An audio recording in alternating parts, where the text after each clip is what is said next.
Successful సీఏగా and also tax influencer most successful కాదు, at this stage I can say under process under actually process under process. ఇంకా చాలా reach అవ్వాలి, అస్సలు కాదు ఆ సక్సెస్ఫుల్ జర్నీకి ఇంకా రీచ్ అవ్వలేదు, చాలా ఫార్ ఉన్నాను. At least you are in the first phase కదా, అట్లీస్ట్ ఆ దారిలో ఉన్నారు. ఉన్నా. సో మీ బ్యాక్గ్రౌండ్ ఏంటి, మీరు బిజినెస్ ఫ్యామిలీ నుంచి వచ్చారా? నో బిజినెస్ ఏం కాదు, మా ఫాదర్ ప్యూర్ అగ్రికల్చర్. నేనే ఫస్ట్ ఈ ఇంత పెద్ద కోర్స్ ని స్టార్ట్ చేసింది అనుకుంటా. మా ఫ్యామిలీస్ లో ఆఫ్ కోర్స్ ఉన్నారు, నాతో పాటు ప్యారల్ గా మా కజిన్స్ అందరూ కూడా ఉన్నారు. బట్ మా అంతకు ముందు వాళ్ళ జనరేషన్స్ అంతా కూడా అంత ఏం చదువుకున్నారు. సో ఫస్ట్ జనరేషన్ సిఏ ఫ్యామిలీలో. ఫస్ట్ జనరేషన్ నేను, మా కజిన్ ఇంకొక అతను ఉన్నాడు. సో మేమిద్దరం అలా అలా అలా ముందుకు తీసుకెళ్తున్నాం. ఎడ్యుకేటెడ్ ఫ్యామిలీగా కొంచెం కొంచెం కన్వర్ట్ అవుతున్నాం. ఆఫ్ కోర్స్ ఎప్పటికీ కూడా ఫస్ట్ ప్రిఫరెన్స్ అగ్రికల్చర్ ఫ్యామిలీ మాది. Okay okay. సో బేసిక్ గా అగ్రికల్చర్ నుండి వచ్చి సిఏ లో ఇట్లా మీరు ఎప్పుడైనా అనుకున్నారా ఇట్లా సిఏ అయిన తర్వాత ఇలా నేను ఇన్ఫ్లుయెన్సర్ అవుతా, టిప్స్ చెప్తా అని? ఇట్స్ నాట్ ఇన్ఫ్లుయెన్సర్ కాదబ్బా, ఇది నేను CA practitioner. First of all నేను ఎందుకు ఇది చెప్తున్నా అంటే, నేను ఇప్పుడు చూస్తాను కదా మనలో చాలా మంది ఉంటారు, basic tax knowledge, of course daily మనం ట్యాక్సెస్ పే చేస్తాం, కానీ బేసిక్ ట్యాక్స్ నాలెడ్జ్ కానీ బేసిక్ ఫైనాన్షియల్ నాలెడ్జ్ కానీ మన వాళ్ళలో అంత ఇంట్రెస్ట్ తక్కువ ఉంటుంది. ఇఫ్ యూ చెక్ నార్త్ ఇండియాలో చాలా మంది కంపారిటివ్లీ వాళ్ళలో చాలా కొంచెం ఎక్కువ ఉంటుంది. సో ఫినాన్షియల్ లిటరసీ మన తెలుగు వాళ్ళకి కూడా ఉండాలి. మినిమం గా నేను ఏమంటున్నానంటే, మన పెద్దోళ్ళకి కూడా కొంచెమైనా అర్థం అయ్యేలాగా ఉండాలి. ఎందుకంటే నాకు వచ్చే కాంప్లిమెంట్స్ కానీ అలాంటివి ఉంటాయి. పెద్ద పెద్ద వాళ్ళు, అమ్మా నువ్వు చెప్పేది మాకు భలే అర్థమవుతుందమ్మా అంటారు. నా టార్గెట్ కూడా అదే. నా టార్గెట్ కార్పొరేట్ ఆఫీసర్స్, ప్రొఫెషనల్స్ వాళ్ళకో కాదు. నా టార్గెట్ ఈవెన్ మా అమ్మ నాన్నకి చెప్పినా కూడా అర్థం అవ్వాలి, కామన్ మ్యాన్ కి అర్థం అవ్వాలి. అందుకే నేను చాలా ఈజ్ చేసి చెప్తా సబ్జెక్ట్ ని. అది ఆల్బర్ట్ ఐన్స్టైన్ ఒకటి చెప్పాడు అనమాట, the most complex subject is నీ గురించి కాదు, complex subject is income taxes అంట. అది ఆయన చెప్పారో లేకపోతే ఎవరు రాసుకున్నారో కానీ, టు బి ఆనెస్ట్ నాకు అనిపిస్తుంది income taxes is not it all easy. అది అంత నడవడిక భాషలో చాలా సింపుల్ గా మీరు బ్రేక్ డౌన్ చేసి చెప్పడం అనేది వండర్ఫుల్ థింగ్ అనమాట. So for that I have to say, ఇది ఇలాగే కంటిన్యూ చేసి ఇంకెక్కువ మంది ఫాలోవర్స్ రావాలి. And coming to subject, so basic the first question, as you are a women, నాకు తెలిసినంత వరకు ఇప్పుడు బిజినెస్ అనే చూస్తే ఇంకా స్టిల్ మెన్ డామినెన్స్ ఎక్కువ ఉంది. సో విమెన్ ఇంకా తక్కువ మందే ఉన్నారు. ఈవెన్ ద ఇన్ఫ్లుయెన్సెస్ ఇవన్నీ, డాన్స్ ఇవన్నీ కాకుండా మీరు చూస్తే నార్మల్ బిజినెస్ ప్లాట్ఫామ్స్ లో కానీ ఇంకా స్టిల్ విమెన్ కి ఆ ఎంపవర్మెంట్ అనేది ఇంకా ఉంది. What is your take on it?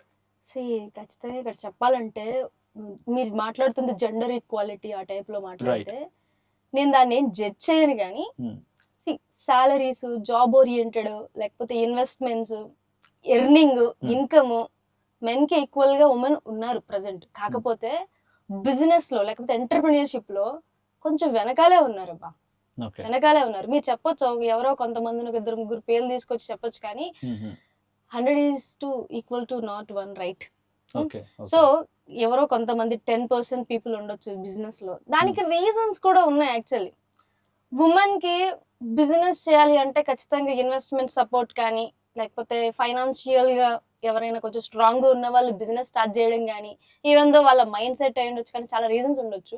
So simple గా చెప్పాలంటే, ఇప్పుడు సాలరీ ఓరియంటెడ్ బేసిస్ లో బ్యాంక్స్ లోన్స్ ఇస్తాయి ఉమెన్ కి, కానీ బిజినెస్ చేస్తామంటే ఇవ్వు, తెలుసా? ఇవ్వమంటే డైరెక్ట్ గా ఇవ్వు. ఏదర్ బ్యాంకులు ఉమెన్ కి వాళ్ళ హస్బెండ్, ఫాదర్ షూరిటీ గానో, గ్యారంటీ గానో, లేకపోతే కో అప్లికెంట్ గానో ఉండాలి. బిజినెస్ చేయాలి అంటే, బిజినెస్ చేయాలంటే శాలరీ ఉంటే వస్తాయి. శాలరీ బేసిస్ లో ఎవరికైనా వస్తాయి, అది కాదు నేను అంటుంది. ఇప్పుడు మనం మాట్లాడుతుంది బిజినెస్ గురించి కాబట్టి, ఉమెన్ కి ఎక్కువ బిజినెస్ లో ఎందుకు ఉండరు, ఉన్నా కూడా వాళ్ళ వెనకాల మెన్ బ్యాక్గ్రౌండ్, అంటే వాళ్ళ హస్బెండ్ గానీ ఫాదర్ గానీ బ్యాక్గ్రౌండ్ గట్టిగా ఉండాలి, సపోర్ట్ ఉండాలి. లేదంటే బ్యాంకులు ఇవ్వవు లోన్స్, బిజినెస్ లోన్స్ ఇవ్వవు అన్లెస్ వీళ్ళిద్దరు లేకపోతే, వీళ్ళిద్దరు ఎవరో ఒకరైనా ఉంటే తప్ప. సో ఇక్కడే ఫైనాన్షియల్ కండిషన్స్ లోనే ఎక్కువ డిఫరెన్సెస్ చూపిస్తుంటే, మెన్కి అలా కాదు కదా. మెన్కేమి మనకు ఇప్పుడు ఫర్ ఎగ్జాంపుల్ వాళ్ళు ఫైనాన్షియల్ గా ఫస్ట్ సపోర్ట్ తీసుకుని ఫైనాన్షియల్ హెల్త్ ని బిల్డ్ చేసుకుంటారు, కానీ ఉమెన్ అలా కాదు. నేను ఫైనాన్షియల్ సపోర్ట్ తీసుకోవాలంటే ఫస్ట్ ఫైనాన్షియల్ హెల్దీగా ఉండాలి, లేకపోతే రాదు అలాగా. సో అంటే శాలరీ బేస్డ్ ఓకే, కానీ బిజినెస్ ఓరియంటెడ్ అంత సక్సెస్ కాలేకపోతుంది, స్టార్ట్ అవ్వకపోతుంది. Startup oriented independent business women కి కష్టం. డిపెండెంట్ అంటే వాళ్ళ ఫ్యామిలీ బ్యాక్గ్రౌండ్ బాగుండి వాళ్ళ హస్బెండ్ ఫాదర్ సపోర్ట్ చేస్తే it will become easy.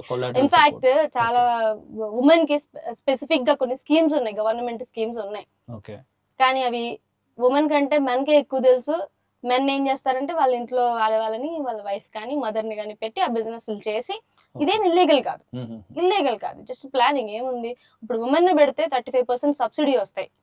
Okay, అలాంటి స్కీమ్లు ఉన్నాయి, పిఎంఈజీపీ స్కీమ్స్ కానీ అలాంటివి. ఉమెన్ ని పెడతారు, వాళ్ళ ఇంట్లో వాళ్ళని పెడితే 35% సబ్సిడీ వస్తుంది కదా, పెడతారు. కానీ అదే ఉమెన్ డైరెక్ట్ గా ఒక బిజినెస్ స్టార్ట్ చేసి నాకే ఇవ్వండి సబ్సిడీ అంటే బ్యాంక్స్ ఏం అడుగుతున్నాయి అంటే, మేము ప్రాక్టికల్ గా ఫేస్ చేసే ఇష్యూస్ కాబట్టి చెప్తున్నాం. బ్యాంక్స్ ఏం అడుగుతాయి, మీ ఫాదర్, మీ హస్బెండ్, వాళ్ళది పెట్టండి షూరిటీగా, లేకపోతే కోఅప్లైంట్ గా వాళ్ళని పెట్టండి, అలా ఉంటుంది. సో బిజినెస్ ఓరియంటెడ్ లో ఇన్ఫాక్ట్ బిజినెస్ సిఏ ప్రాక్టీషనర్ నే తీసుకోండి, ఎంతమంది సక్సెస్ఫుల్ పేర్లు చెప్పండి, 10 పేర్లు చెప్పండి. అదే మెన్ అంటే చెప్తారు కదా, చాలా కష్టం. ఇది ఏదర్ ఖచ్చితంగా ఫాదరో లేకపోతే హస్బెండో సిఏ అయి ఉండాలి, సిఏ ప్రాక్టీసింగ్ అయి ఉంటే ఉమెన్ ఉంటున్నారు. లేదు అంటే కష్టమే అవుతుంది, జాబ్స్ కి వెళ్ళిపోతున్నారు అందరూ. ఈ కష్టాలు ఎవరు భరిస్తారని చెప్పి ఎర్నింగ్ కావాలి, ఆబ్వియస్లీ ఎర్నింగ్ కావాలి, నీడ్, అది మనీ అనేది నీడ్. సో అలాంటి స్పేస్ నుంచి మీరు బిజినెస్ లైక్ మనం స్టడీ టైంలో కూడా సిఏ ఫైనల్ లో కూడా స్టడీ రూమ్స్, అప్పుడే స్టడీ టైంలోనే స్టడీ రూమ్స్ పెట్టావు, అట్లా చాలా బిజినెస్లు చేసావని నేను విన్నాను. So can you give me some details, ఎన్ని బిజినెస్లు చేసావు? డీటెయిల్స్ అని అన్ని బిజినెస్ లేని కాదు, కానీ నేను చదువుకునే టైంలో యాక్చువల్ గా చదువుకునే టైం అనకూడదని వర్కింగ్ టైం అనే అనాలి. నేను వర్క్ చేసుకుంటూ టైం కి చదువుకునేదాన్ని తప్ప కంప్లీట్ గా కూర్చొని చదవలేదు, అందుకే అన్ని అటెంప్ట్స్ బట్టి ఉండొచ్చు. సో అప్పుడు వర్క్ చేసుకునేదాన్ని. అప్పుడు యాక్చువల్ గా థాట్ ఎందుకు వచ్చిందో తెలియదు, కానీ ఒక రీడింగ్ రూమ్ పెడదామని చెప్పి స్టార్ట్ చేశాను, పెట్టాను 2017 ఆ టైంలో. అది సక్సెస్ఫుల్ గానే నడిచింది. యా, అది దాని తర్వాత కోవిడ్ టైంలో ఒక బిజినెస్ స్టార్ట్ చేశాను, బట్ అది లాస్ అయ్యింది. కోవిడ్ వస్తుందని అంత కాలం ఎక్స్టెండ్ అవుతుందని తెలియదు. సిఏ ఇన్స్టిట్యూట్ ఆల్మోస్ట్ స్టార్ట్ చేశాను నేను, బట్ అదంతా కోవిడ్ వల్ల రన్ అవ్వలేదు. దాని తర్వాత ఇన్వెస్ట్ చేయాలి బిజినెస్ లో అంటే కాస్త భయం వేసింది నాకు ఆ దెబ్బకి. సో కొంచెం తగ్గి ఇంకా మెల్లగా ఓన్లీ ప్రాక్టీస్ చేసుకుంటున్నాను ప్రస్తుతానికి అయితే. బట్ ఖచ్చితంగా ఇండస్ట్రీ ప్లాన్ చేయాలి అనేది నా ఇంకా థాట్స్ ఉన్నాయి. Okay, as this is a tax filing season, so the hot topic is around ఇంకా బేసిక్ క్వశ్చన్స్ ఇంకా అలాగే ఉన్నాయి జనాల మెదడులో, లైక్ ఓల్డ్ ట్యాక్స్ రిజీమా, న్యూ ట్యాక్స్ రిజీమా, ఆర్ ఇప్పుడే అసలు ట్యాక్స్ ఫైలింగ్ కరెక్టా లేకపోతే కొన్ని రోజులు వెయిట్ చేయాలా అని. So can you give us suggest like ఈ టైం కరెక్టా ఇంకా కొంచెం వెయిట్ చేయాలా? Yeah, simple, that depends on their own taxes అండి. ఎందుకంటే ఇప్పుడు కొంతమంది కంపెనీస్ సాలరీస్ డిడక్ట్ చేసినప్పుడు, సాలరీస్ పే చేసినప్పుడు టీడీఎస్ డిడక్ట్ చేసి విత్ ఇన్ ద రీజనబుల్ టైంలో పే చేస్తున్నారు. వాళ్ళు ఎవరైతే పే చేశారో సాలరీ ఎంప్లాయీస్ ఎవరైతే వాళ్ళ టీడీఎస్ కరెక్ట్ గా రిఫ్లెక్ట్ అయ్యాయో వాళ్ళు ఫైల్ చేసేసుకోవచ్చు, ప్రాబ్లం ఏమీ లేదు. కానీ వాళ్ళ కంపెనీస్ కొన్ని పెండింగ్ ఉంటూ ఉంటాయి. కొన్ని కంపెనీస్ ఏం చేస్తాయంటే టీడీఎస్ డిడక్ట్ చేస్తాయి కానీ కొంచెం టైం తీసుకుంటాయి, బికాస్ ఆఫ్ ఫండ్స్ వాళ్ళ దగ్గర కొంచెం క్రైసిస్ ఉండడం వల్ల, వేరే వేరే రీజన్స్ వల్ల కొంచెం టైం తీసుకుంటాయి. అలాంటప్పుడు ఈ ఎంప్లాయీస్ యొక్క టీడీఎస్ రిఫ్లెక్ట్ అవ్వదు. అలాంటప్పుడు కొంచెం వెయిట్ చేయడం బెటర్. సో ఏఎస్ లో టీడీఎస్ అనేది అప్డేట్ అయితే ఇంకా అప్డేట్ కాని కేసెస్ లో కొంచెం వెయిట్ చేస్తే, అప్పుడు కూడా కొంచెం వెయిట్ చేస్తే బెటర్ అనేది నా ఫీలింగ్. జూన్ మిడ్ ఎండ్కి అలా, జూన్ మిడ్ ఆ టైం కి ఫైల్ చేసుకుంటే బెటర్ అనేది నా ఫీలింగ్. ఎందుకంటే కొన్ని కరెక్షన్స్ చేస్తాయి కంపెనీస్ కూడా. ఈ టైం పీరియడ్ లో వాళ్ళు క్లోజింగ్ టైం, కంపెనీస్ వాళ్ళ బుక్స్ క్లోజ్ చేసుకుంటాయి, వాళ్ళ టీడీఎస్ ఏమన్నా పిఎఫ్ ఏమన్నా పెండింగ్ ఉంటాయి అవి డిపాజిట్ చేసుకుంటాయి, వాళ్ళ స్టాట్యుటరీ డ్యూస్ ఏమన్నా ఉంటే క్లియర్ చేసుకుంటాయి. అవి ఎంతో కొంత ఎంప్లాయీస్ యొక్క ఫైనాన్షియల్ దానికి రిఫ్లెక్ట్ అవుతాయి కాబట్టి, ఎఫెక్ట్ అవుతాయి కాబట్టి కొంచెం వెయిట్ చేయండి అనేది నా సజెషన్. మోస్ట్లీ లేదు మాకు అర్జెంట్ కి ఫైల్ చేయాలి, మాకు రిఫండ్ అర్జెంట్ కావాలంటే చేసేసుకోవచ్చు హ్యాపీగా. కొన్ని అప్డేట్ కావాలంతే, అప్పుడు మళ్ళీ రివైజ్ చేసుకోవాల్సి ఉంటుంది. ఇంకా అదంతా పెట్టుకోకుండా ఉండాలంటే better if you have to file it, ఒకసారి చెక్ చేసుకొని ఏఎస్ లో అన్ని అప్డేట్ అయ్యాయి అంటే మనకి తెలుస్తుంది కదా సాలరీ వచ్చిందా లేదా, ఎంత సాలరీ, ఎంత ట్యాక్స్ డిడక్ట్ అయిందని దానికి బట్టి చేసుకోవచ్చు. Okay, so again the same question, old is still రిలవెంటా కాదా, ఓల్డ్ రీజన్ న్యూ రీజన్ లో? నా పర్సనల్ ఒపీనియన్ అండ్ నా పర్సనల్ ఎక్స్పీరియన్స్ బేస్ చేసుకుంటే ఓల్డ్ స్టిల్ రిలవెంట్. ఎందుకంటే చాలా మంది ఏమనుకుంటారంటే న్యూ ట్యాక్స్ రెజ్యూమే 12 lakh వరకు మనకి ట్యాక్స్ ఫ్రీ ఇస్తుంది. 12 lakh ఎక్కడ ఇస్తుంది? ఓల్డ్ రెజ్యూమే లో మనకి 5 lakh దాటితే ట్యాక్స్ పడిపోతుంది, 5 lakh వరకు స్లాబ్ స్టార్ట్ అయిపోతుంది. ఈవెన్ 10 lakhs దాటితే 30% స్లాబ్ లో కూడా వచ్చింది డైరెక్ట్ గా. అలాంటి కేసెస్ లో న్యూ సెలెక్ట్ చేసుకుంటాం కానీ ఓల్డ్ ఎందుకు సెలెక్ట్ చేసుకుంటాం అని చాలా మంది అనుకుంటారు. ఓకే కానీ ఓల్డ్ సెలెక్ట్ చేసుకోవడానికి కూడా మంచి ఇంపార్టెన్స్ ఉంది. ఫర్ స్టిల్ ఉంది. ఎగ్జాంపుల్ ఉంది ఓకే. కొన్ని ఎగ్జాంపుల్స్ నేను చెప్తాను. అఫ్ కోర్స్ ఈ salary related allowances, salary related exemptions, benefits అవన్నీ క్యాల్కులేషన్స్ చేసుకోవాలనుకుంటే ఓల్డే రెలవెంట్, న్యూలో ఏమీ రాదు. ఓకే. డైరెక్ట్ గా మనకి 12 lakhs ఇవి ఎగ్జామ్షన్స్ అలవెన్సెస్ ఏవి డిడక్ట్ చేయకుండా డైరెక్ట్ గా కొన్ని ఉంటాయి, కొన్ని 2-3 ఉన్నాయి. అవి తప్ప మిగతా కేసెస్ లో న్యూ ట్యాక్స్ రెజ్యూమ్ లో మనకి డిడక్షన్స్ పెద్దగా ఏం రావు, ఎగ్జామ్షన్స్ ఏం రావు, ట్యాక్స్ బెనిఫిట్ పెద్దగా ఏం రాదు. అంటే 12 lakhs. మేజర్ గా అయితే- ఏంటి బెనిఫిట్స్ అనేవి, అంటే లైక్ సాలరీ ఫర్ రేంజ్ బట్టి ఎగ్జాంపుల్ కూడా హెచ్ఆర్ఏ మారుతుందా? ఉందండి, ఓల్డ్ లో వస్తుంది, న్యూ లో రాదు. రాదు. ఓకే. హెచ్ఆర్ఏ అలవెన్స్ కొంతమందికి అది హై ఎండ్ లో ఉండొచ్చు. హెచ్ఆర్ఏ అలవెన్స్ ఈవెన్ ఎంత ఉన్నా కూడా ఓల్డ్ న్యూ ట్యాక్స్ రెజ్యూమ్ లో వేస్ట్, ఎంత వచ్చినా కూడా లీవ్ ట్రావెల్ అలవెన్స్ ఉంటుంది. న్యూ ట్యాక్స్ రెజ్యూమ్ లో వేస్ట్ అవన్నీ. కాకపోతే స్టిల్ ఓల్డ్ ట్యాక్స్ రెజ్యూమ్ ఎందుకు నేను రెలవెంట్ అంటానంటే కొన్ని కేసెస్ ఎగ్జాంపుల్ చెప్తున్నా, కొన్ని డిడక్షన్స్ ఉంటాయి. అంటే డిజేబుల్డ్ పర్సన్స్ కి డిడక్షన్స్ ఉంటాయి. ఏటీడీడీ, ఏటీడీడీబీ, ఏటీయూ అని డిజేబుల్డ్ పర్సన్స్ కి స్పెసిఫిక్ డిడక్షన్స్ ఉంటాయి. ఆ డిడక్షన్ క్లెయిమ్ చేసుకోవాలి అనుకుంటే ఓల్డ్ రెజ్యూమే స్టిల్ న్యూ రెజ్యూమేలో పనిచేయదు. కాకపోతే ఎందుకు మాకు ట్యాక్స్ బెనిఫిట్ ఇంకా స్టిల్ న్యూ ట్యాక్స్ రెజ్యూమే వస్తుంది, అవి డిడక్షన్స్ క్లెయిమ్ చేయకపోయినా అనుకోవచ్చు. కానీ కొంతమంది ప్రాక్టికల్ గా ఏం జరుగుతుందంటే, ఇప్పుడు ఈ డిజేబుల్డ్ పర్సన్స్ కి కొన్ని గవర్నమెంట్ నుంచి అలవెన్సెస్ కానీ, కొంత గవర్నమెంట్ సపోర్ట్ కానీ కావాలి, రావాలి, లేకపోతే వస్తుంది అనుకున్నప్పుడు మనకి ఏదో ఒక ప్రూఫ్ సబ్మిట్ చేయాలి. అఫ్ కోర్స్ మెడికల్ సర్టిఫికేట్స్ ఉంటాయి, దాంతో పాటు ఫైనాన్షియల్ ఎవిడెంట్ గా కూడా ఉండాలి. అంటే ఓల్డ్ ట్యాక్స్ రెజ్యూమ్లో వాళ్ళని అక్కడ డిజేబుల్డ్ పర్సన్స్ కి ఇన్కమ్ ట్యాక్స్ రిటర్న్ ఫైల్ చేస్తూ డిజేబుల్డ్ పర్సన్స్ కే ఫైల్ చేయొచ్చు. మీరు అనుకోవచ్చు డిజేబుల్డ్ పర్సన్స్ కి వాళ్ళు ఫైల్ చేసుకోలేరు కదా అంటే, రిప్రజెంటేటివ్ కింద వాళ్ళ ఫాదర్ మదర్ వాళ్ళని పెట్టి డిజేబుల్డ్ పర్సన్స్ ని ఇన్కమ్ ట్యాక్స్ రిటర్న్ ఫైల్ చేసుకుని అందులో ఈ సెక్షన్స్ ఏవైతే ఉన్నాయో వాటి కింద అలవెన్సెస్ క్లెయిమ్ చేసుకుని, అఫ్ కోర్స్ ఇన్కమ్స్ ఉంటేనే వస్తాయి.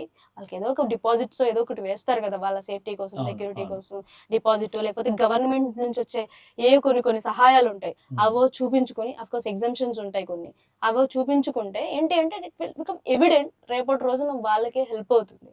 కొన్ని ఎందుకు అంటే రీసెంట్ గా పునర్విపాప కేసు అలాంటివి నేను వీడియో కూడా చేశాను. ఇఫ్ యూ అబ్జర్వ్, అందులో నేను క్లియర్ గా చెప్పా గవర్నమెంట్ నుంచి సహాయం వస్తుంది అని చెప్పి. తర్వాత యాక్చువల్లీ వాళ్ళు అప్రోచ్ అవ్వటము, సహాయం తీసుకోవడము, ఇన్ఫాక్ట్ స్టేట్ గవర్నమెంట్ రిమైనింగ్ కూడా మేము ఇస్తాం. అంటే మనకు తెలియని చాలా బెనిఫిట్స్ ఉన్నాయి గవర్నమెంట్ నుంచి. ఉంటాయి గవర్నమెంట్ నుంచి ఉంటాయి, చాలా స్కీమ్స్ ఉంటాయి. అవన్నీ ఎవరికి అప్లై అవ్వాలి అంటే మనకి ఏదో ఒక ఎవిడెన్స్ సబ్మిట్ చేయాలి కాబట్టి ఇన్కమ్ ట్యాక్స్ రిటర్న్ ఫైలింగ్స్, లేకపోతే సర్టిఫికేట్స్ అప్లై చేసుకోవడము, కొన్ని ఫార్మ్స్ అప్లై చేసి పెట్టుకోవడము అనేది చాలా ఇంపార్టెంట్. దానికోసం నేను సజెస్ట్ చేస్తా, ఎవరైనా డిజేబుల్డ్ పర్సన్స్ ఉన్న వాళ్ళ దగ్గర వస్తే మీరు కాదు, ఆ డిజేబుల్డ్ పర్సన్ అకౌంట్ కే పాన్ అకౌంట్ తోనే రిటర్న్ ఫైల్ చేయండి, ఈ సెక్షన్స్ కింద చూసుకోండి అని చెప్పి మనం సజెస్ట్ చేయడానికి పనిచేస్తుంది. సో డిసేబుల్డ్ అనేది differently abled is an exceptional case. When you talk about a normal salaried employees వీళ్ళు ఉన్నారు, సో 20 అనేది ఈ రోజుల్లో నాకు తెలిసి 12 to 20 అనేది నార్మల్ బ్యాండ్విడ్త్ లోకి వస్తారు. సో వాళ్ళకి is it still relevant old regime అనేది? ఈవెన్ నార్మల్ పర్సన్స్ కూడా ఇప్పుడు హౌస్ ప్రాపర్టీ మీద లోన్ ఉంటుంది కదా, ఆ లోన్ లో ఈఎంఐ పే చేసినప్పుడు ఇంట్రెస్ట్ ఎలిమెంట్ మనం లాస్ కింద క్లెయిమ్ చేస్తాం. అఫ్ కోర్స్ ప్రిన్సిపల్ డిడక్షన్ కింద క్లెయిమ్ చేస్తాం, ఏటీసీ డిడక్షన్ లో చేస్తాము, 24B సెక్షన్ కింద మనం ఇంట్రెస్ట్ క్లెయిమ్ చేస్తాం. అదే న్యూ ట్యాక్స్ రెజ్యూమ్ లో సెల్ఫ్ ఆక్యుపైడ్ అయితే రాదు, ఓల్డ్ ట్యాక్స్ రెజ్యూమ్ లో అయితే సెల్ఫ్ ఆక్యుపైడ్ అయితే వస్తుంది. సరే పోనీ at least new tax resume old tax resume పక్కన పెడితే, ఈ కన్స్ట్రక్షన్ పీరియడ్ లో కూడా కట్టే ఈఎంఐల మీద ఇంట్రెస్ట్లు కానీ, లేకపోతే ఇంకా వేరే ఏ ఇన్కమ్ లేదు, హౌస్ ప్రాపర్టీ ఉంది దాని మీద ఇన్కమే లేదు, పోనీ అట్లీస్ట్ దాని మీద ఇంట్రెస్ట్లే పే చేస్తాం, ఈఎంఐలే పే చేస్తాం, అదంతా నేను రేపొద్దున లాస్ కింద క్లెయిమ్ చేసుకోవాలి. రేపొద్దున ఎప్పటికప్పుడు నేను రెంట్కి ఇచ్చి రెంటల్ ఇన్కమ్ వస్తుంది నాకు, అప్పుడు ఆ రెంటల్ ఇన్కమ్ ట్యాక్స్ పడకుండా ఉండాలి అంటే ఇప్పుడు ఈ లాస్ అంతా క్యారీ ఫార్వర్డ్ చేసుకుని తీసుకెళ్ళాలి. ఓల్డ్ ట్యాక్స్ రెజ్యూమ్ అయితే నీ లాస్ అంతా క్యారీ ఫార్వర్డ్ చేసుకుని తీసుకెళ్ళగలం. న్యూలో ఓన్లీ రెంట్ కి ఇస్తే మాత్రమే ఆ లాస్ ని క్యారీ ఫార్వర్డ్ చేయగలం.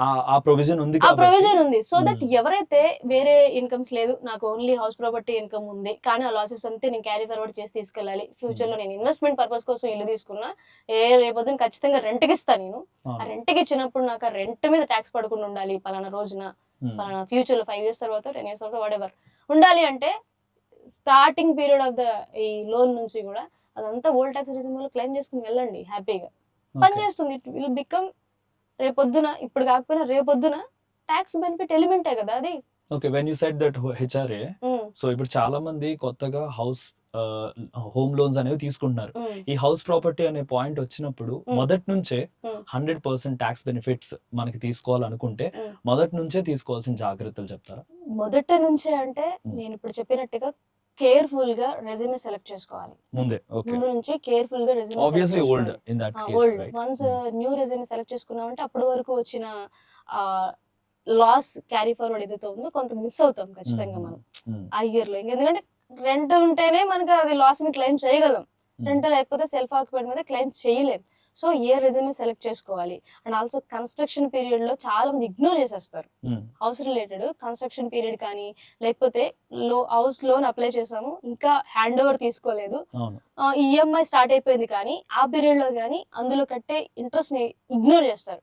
కానీ మనకి ఈ పీరియడ్ లో ఉన్న ఇంట్రెస్ట్ కూడా నెక్స్ట్ ఇయర్స్ కి మనం చేయొచ్చు. అంటే ఏ ఇయర్ కా ఇయర్ ఇంట్రెస్టే కాదు, లాస్ట్ ఇయర్స్ ఇంట్రెస్ట్ కూడా నేను క్లెయిమ్ చేయొచ్చు నెక్స్ట్ 5 years ఈక్వల్ గా. సో వాటి మీద కాన్సన్ట్రేట్ చేసుకుని ఏ అమౌంట్ రూపాయి కూడా మిస్ అవ్వకుండా చేయాలి అంటే ప్రతిదీ కూడా ప్రాపర్ గా ప్లాన్ చేసుకుంటే everything we can claim related to the house property.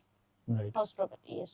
Okay, thank you so much. So house property related ఒక క్లారిటీ వచ్చింది. సో కన్స్ట్రక్షన్ అప్పటి నుంచే ఇంట్రెస్ట్ పడుతుందని ముందే క్లెయిమ్ చేయాలంటే ఓల్డ్ ట్యాక్స్ రిజిమ్ ఆల్రెడీ తీసి పెట్టుకుంటే ఈజీగా మనం క్లెయిమ్ చేయడానికి యూస్ఫుల్ అవుతుంది. ఈవెన్ సెల్ఫ్ ఆక్యుపైడ్ అయినా కూడా మనం ఆ ఇంట్రెస్ట్ ఎలిమెంట్ ని లాస్ కింద క్లెయిమ్ చేయొచ్చు. Okay okay.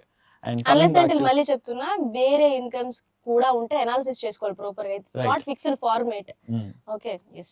అండ్ ఈ రోజులో వెన్ యూ సెడ్ వేరే income, passive income has been very simple. అంటే ఒక్కొక్కరు వీకెండ్ గిగ్స్ పెట్టుకోవడమో లేకపోతే ప్యారలల్ గా ఇంకొక వర్క్ చేయడమో, అండ్ షేర్స్ కూడా ఈజీగా ట్రేడ్ చేస్తున్నారు. So when you say salary అయితే ఎలాగో టీడీఎస్ కట్ అయిపోద్ది, అది మనకి పేపర్లో కనిపిస్తుంది డైరెక్ట్ గా. బట్ ప్యారలల్ ఇన్కమ్ ఉన్నప్పుడు మనం ట్యాక్స్ అంటే గవర్నమెంట్ స్కానర్ లో పడకుండా, ఈవెన్ పడినా కూడా ముందు నుంచి రెడీగా ఉండడానికి ఎలా ప్రిపేర్ అవ్వాలి ప్యారలల్ ఇన్కమ్ కి? ప్యారలల్ ఇన్కమ్ అంటే మనకు ప్యారలల్ గా వచ్చే ఇన్కమ్ కొన్ని ఏంటి అంటే ఫర్ ఎగ్జాంపుల్ మీరు జాబ్ చేస్తూ ఫ్రీలాన్సర్ గా వేరే చోట వర్క్ చేయడము, లేకపోతే జాబ్ చేస్తూ ఏదో బిజినెస్ చేయడము, పార్ట్నర్షిప్ ఫర్మ్ చేయడము, లేకపోతే ఏదో ఒక కంపెనీలో డైరెక్టర్ గా ఉండడము, లేకపోతే షేర్ హోల్డర్ గా ఉండటము, ఇవన్నీ కూడా ఇల్లీగల్ ఏం కాదు. ఇల్లీగల్ కాదు. ఇన్కమ్ ట్యాక్స్ కూడా ఎక్కడ లేదు. నీకు శాలరీ ఉంటే బిజినెస్ ఇన్కమ్ ఫైల్ చేయకోవాలి ఏం చెప్పాలి. కానీ జాగ్రత్తగా ఉండాల్సింది ఏంటంటే మీ కంపెనీ ఇంటర్నల్ పాలసీస్ తో జాగ్రత్తగా ఉండాలి.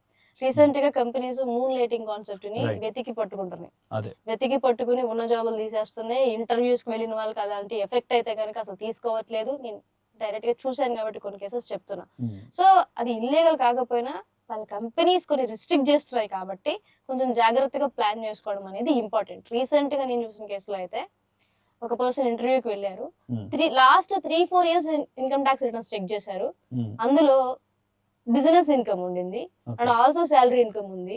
నా వాళ్ళు ఆ రిస్ట్రిక్షన్ అనేది అరేంజ్ చేస్తున్నారు. మీకు అంతకు ముందు ఉంది, ఇప్పుడు చేయట్లేదు అనేది ఏంటి గ్యారంటీ అని చెప్పి రైజ్ చేశారు. ఇప్పుడు ఇక్కడికి వచ్చి కూడా ప్యారలల్ గా చేయమని గ్యారంటీ ఏంటి అని చెప్పి బాగా కొంతమంది ఇప్పుడు మరి పొద్దు నుంచి సాయంత్రం వరకు ఒక కంపెనీలో నైట్ షిఫ్ట్ అని చెప్పి ఇంకొక బ్యాంక్ స్టేట్మెంట్స్ కూడా అడుగుతున్నారు కదా, కొత్తగా జాయిన్ అయ్యేదాన్ని డైరెక్ట్ గా ఇన్కమ్ ట్యాక్స్ క్రెడెన్షియల్స్ అడిగి చూస్తున్నారు, అడుగుతున్నారు. మ్యాండేటరీ పెద్ద పెద్ద కంపెనీల పేర్లు చెప్పకూడదు కానీ పెద్ద పెద్ద కంపెనీలు అలా మా వాళ్ళు కొంచెం ఇబ్బంది పడిన వాళ్ళు కూడా. సో కంపెనీ పాలసీస్ ప్రకారం అది చూసుకోవాలి. అది company perspective. Income tax perspective లో మనం జాగ్రత్తగా ఉండాల్సింది అంటే ఏముంది లేదు 10,000 5,000 అనిపిస్తుంది మనకి బ్యాంక్ లో పడేటప్పుడు. మనం డెఫినెట్ గా రేపు నోటీస్ రాకుండా జాగ్రత్తలు తీసుకోవాల్సింది ఏంటి? ఫస్ట్ ఆఫ్ ఆల్ ఏది మనకి మనం చేసిన దాన్ని కప్పిపుచ్చకూడదు, చేయకుండా జాగ్రత్తగా పడాలి. చేయకుండా అంటే ఇన్కమ్ రాదు కదా. అంటే అప్పుడు సరే ఫర్ ఎగ్జాంపుల్ మీకు మీ ఫ్యామిలీ బిజినెస్ లాగా చేయండి, హెచ్ఏఎఫ్ ఫార్మ్ చేసుకోండి, ఏముంది అదేమి రిస్ట్రిక్షన్స్ లేవు కదా. ఇప్పుడు మీ వైఫ్ ఉన్నారు, మీ వైఫ్ ని ప్రొపరేటర్ గా పెట్టో లేకపోతే మీ వైఫ్ తో పార్ట్నర్షిప్ ఫార్మ్ గా పెట్టో అలా ప్లాన్ చేసుకోండి. So this is nothing but again talks planning కిందే వస్తుంది కంప్లీట్ గా. అంటే ఏం లేదు, మీకు జాబ్ ఇంపార్టెంట్, సాలరీ ఇంపార్టెంట్ అనుకున్నప్పుడు వాటికి థ్రెట్ లేకుండా ప్లాన్ చేసుకోమని నేను చెప్తున్నా. ఇన్కమ్ ట్యాక్స్ అసలు ఏ రిస్ట్రిక్షన్స్ పెట్టదండి. మీరు 100 ఇల్లీగల్ ఇన్కమ్ అయినా సంపాదించుకోండి, నాకు ట్యాక్స్ కట్టండి అంటది. ఆ తర్వాత మేము ఎవరికి చెప్పాలో వాళ్ళకి చెప్పుకుంటాం అని చెప్పి ఇన్కమ్ ట్యాక్స్ డిపార్ట్మెంట్ చెప్తారు తప్ప. అంటే సంపాదించుకోండి అని కాదు, సంపాదించుకున్న దాని మీద ట్యాక్స్ కట్టండి, ఏ ఇన్కమ్ అనేది సో మాకు మీరు సంబంధం లేదు. కోట్లైనా సంపాదించండి బట్ మాకు ట్యాక్స్ ట్యాక్స్ అయితే కట్టండి అంటది. ఆ తర్వాత అఫ్ కోర్స్ గవర్నమెంట్ కి పోలీసులకి అదే పట్టించిద్ది అనుకోండి, అది వేరే విషయం. బెంజమిన్ ఫ్రాంక్లిన్ ఒక మళ్ళీ లైన్ చెప్పారా? చెప్తున్నా అదే. సో ఈ ప్రపంచంలో అంట రెండే శాశ్వతం అంట, ఏంటి? ఒకటి ట్యాక్సెస్, ఇంకోటి చావు అంట. సో పక్కాగా డబ్బులు రూపాయి వస్తున్నాయి అంటే డెఫినెట్ గా ట్యాక్స్ కట్టాల్సిందే. దాన్ని అవాయిడ్ చేయడానికి అంటే అఫ్ కోర్స్ మీరు చెప్పాలి, అది అవాయిడ్ చేయడానికి ఈ రోజు ఏదో చేసామంటే రేపు పొద్దున్న కాంపౌండ్ ఇంట్రెస్ట్ తో పాటు అవును. లాక్కొని వెళ్ళిపోతుంది అవును, పక్కాగా. అవును. అండ్ ఇప్పుడు ఏఐ కూడా వస్తుంది. Mm. So what is the impact IT returns లో? ఒకప్పుడు అంటే ఎలా అలా కానిచ్చేసేవాళ్ళు, ఇప్పుడు ఏఐ కూడా ఎంత అడ్వాన్స్డ్ గా ఉంది, what we can wait for రానున్న రోజుల్లో. వన్స్ అపాన్ ఏ టైమ్ మన ఇన్కమ్ ట్యాక్స్ ఆఫీసర్స్ ఫిజికల్ గా చూసేవాళ్ళు, ఇప్పుడు అంతా ఆటోమేషన్ వచ్చేసింది. ఇప్పుడు నవడేస్ ఏ కానీ మనకి ఆల్రెడీ ఆటోమేషన్ 4 years నుంచి స్టార్ట్ అయిపోయింది. ఆటోమేషన్ ఉంది. ఆటోమేషన్ అయిపోతుంది. అదే రెడ్ ఫ్లాగ్స్ ఇచ్చేస్తుంది, అదే అన్ని వెరిఫై చేస్తుంది, అదే మనకి నోటీసులు పంపించేస్తుంది, అదే డాక్యుమెంట్స్ అడిగేస్తుంది. They have time to analysis persons income అన్నమాట. వాళ్ళు ఖచ్చితంగా ప్రాపర్ గా ఎనాలిసిస్ చేస్తారు, ఇన్కమ్ రిలేటెడ్, ట్యాక్స్ రిలేటెడ్, ఎక్కడ తప్పించుకోవడానికి వీలు లేకుండా ఎవరిని కూడా వదులుకుని. ఎందుకంటే if you observe last time అంత త్వరగా రాలా రిఫండ్స్, చాలా క్రూటినీ అసెస్మెంట్లు చేసి కానీ రాలేదు. కానీ అంతకు ముందు లేదు ఇంత సీరియస్ ఇంపాక్ట్. సో ఇదంతా ఏ ఇంపాక్ట్. బట్ సే ఫ్రాంక్లీ మనం సిఏ ఫీల్డ్ కాకుండా వేరేది చూడాలంటే రీసెంట్ గా శామ్ ఆయన ఉన్నారు కదా, ఆయన చెప్పారు, సారీ నేనే తప్పు చెప్పాను, యాక్చువల్గా నిన్న మొన్న చెప్పినట్టున్నారు, నేనే తప్పు చెప్పాను, ఏ రీప్లేసెస్ ఆల్ జాబ్స్ అని. కానే కాదు, ఏ నీడ్స్ హ్యూమన్. ఎందుకంటే ఏ రన్ చేయాలంటే హ్యూమన్ కావాలి, ఇంటిగ్రేషన్స్ కావాలంటే హ్యూమన్ కావాలి, ప్రోగ్రామ్ కోడింగ్ రాయాలంటే హ్యూమన్ కావాలి. అంతెందుకు ఏలో పెట్టిన డేటా ప్రొటెక్టెడ్ గా ఉండాలంటే మాకు హ్యూమన్స్ కావాలి అని చెప్పి మనం మిస్టేక్ అయిపోయిందని చెప్పి ఆయనే అడ్మిట్ చేశారు. ఓకే, సో దట్ ఎక్కడికి ప్రాబ్లం ఏం లేదు, హ్యూమన్స్ కి పూర్తిగా వాళ్ళకి న్యాయమే జరుగుతుంది తప్ప ఏ వల్ల జాబులు పోవడం అట్లాంటివి. Coming to our tax universe, so some or the other way tax field లో కూడా ఏఐ వల్ల ఇంకా స్ట్రింజెంట్ అయిపోతుంది. అంత ఈజీగా అసలు లీక్స్ అనేవి ఉండవు, మనం తెలియకుండా ఏదో చేసేద్దాం అనేది లేదు. అందుకే కదా డాక్యుమెంట్ ఎక్కడికక్కడ డాక్యుమెంట్ నెంబర్స్. ఇదివరకు రోజుల్లో ఇన్ఫర్మేషన్ ఓన్లీ ఇన్కమ్ రిలేటెడ్ ఇస్తే సరిపోతుంది, కానీ ఇప్పుడు document numbers, in case for example LIC ఉందంటే పాలసీ డాక్యుమెంట్ నెంబరు, పిఎఫ్ ఉందంటే యుఏఎన్ నెంబరు, ఇప్పుడు ఇన్సూరెన్స్ ఉన్నాయంటే అన్ని కూడా డాక్యుమెంట్ నెంబర్ క్లియర్ గా అడుగుతుంది, ఎఫ్టీస్ తో సహా, బ్యాంక్ అకౌంట్స్ తో సహా అన్ని. మన నాన్న టైంలోనే బెటర్ కదా, వాళ్ళు యాక్చువల్గా ఒక ఫైల్ పెట్టుకునే వాళ్ళు, అన్ని దాంట్లో పెట్టుకునే వాళ్ళు, బిల్స్ ఎవ్రీథింగ్. బట్ మనకి ఫోన్స్ వచ్చేసాక ఎవ్రీథింగ్ ఒక లింక్ నొక్కితే అది డేటా రిటైన్ చేయడం అనేది కొంచెం కష్టం అయిపోయింది ఇప్పుడు. But still when at these difficult times, world ఎంత ఫాస్ట్ గా పరిగెడుతున్నప్పుడు మరి ఖచ్చితంగా కొన్ని ఫాస్ట్ గా చేయాల్సి, కాలం ఎంత స్పీడ్ గా వెళ్ళిపోతుంది. మరి ఇంకా ఆ మాన్యువల్ గా చూసుకుంటా కూర్చుంటామంటే ఇంకెన్నాళ్ళు అవుతుంది, సంవత్సరాలు. స్టిల్ అట్లీస్ట్ ఆ సాఫ్ట్ కాపీస్ అయినా రిటైన్ చేయడం better, so that we can avoid any even scrutiny ఏదైనా వచ్చినా కూడా రెడీగా ఉంటుంది. అది బిల్లు మహా రాకపోతే వెల్ అండ్ గుడ్, ఒకవేళ వచ్చిందంటే చూపించుకోవడానికి ఒక డాక్యుమెంట్ ఉంటుంది. Okay, coming to again this business field. So మీరు ఇందాక విమెన్ ఇంకా రాలేదని చెప్పారు, బట్ చాలా మంది విమెన్ అయినా మెన్ అయినా స్టార్ట్అప్స్ చాలా మనం పాడ్కాస్ట్లు కూడా చూస్తున్నాం, గ్రోత్ పాడ్కాస్ట్లు చాలా ఉన్నాయి.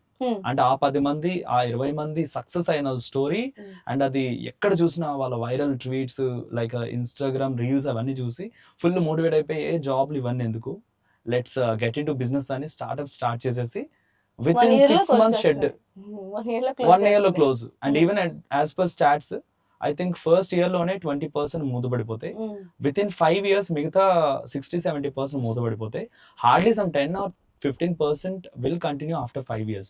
సో దీనికి ఏ బిజినెస్ చేయాలనే కంటే బిజినెస్ ఏది చేసినా కూడా ఏ ప్రికాషన్స్ ఫైనాన్షియల్ పర్స్పెక్టివ్ లో తీసుకోవాలి. ప్రికాషన్స్ అంటే మనం ఒక బిజినెస్ చేస్తున్నామంటే first of all operations wise గా ఖచ్చితంగా వాళ్ళకి అవేర్నెస్ ఉండాలి. ఆపరేషన్స్ వైజ్ కొంతమంది బిజినెస్ చేద్దామంటే వాళ్ళ మోటివ్ ఒకటే ఉంటది, ఏంటి అంటే లోన్ తీసుకోవడం. బ్యాంక్స్ నుంచి లోన్ ఎలా వస్తాయి మేడం, ఈ బిజినెస్ చేద్దాం అనుకుంటున్నాం, మా బ్యాంక్ నుంచి లోన్ కావాలి, అయ్యే కాన్సన్ట్రేషన్ ఉంటది చాలా మందికి. ఫస్ట్ నేనైతే ఒకటే చెప్తాను, ఫస్ట్ మీ బిజినెస్ ట్రాన్సాక్షన్స్ మీద, బిజినెస్ ఆపరేషన్స్ మీద ఫుల్ అవేర్నెస్ తెచ్చుకోండి.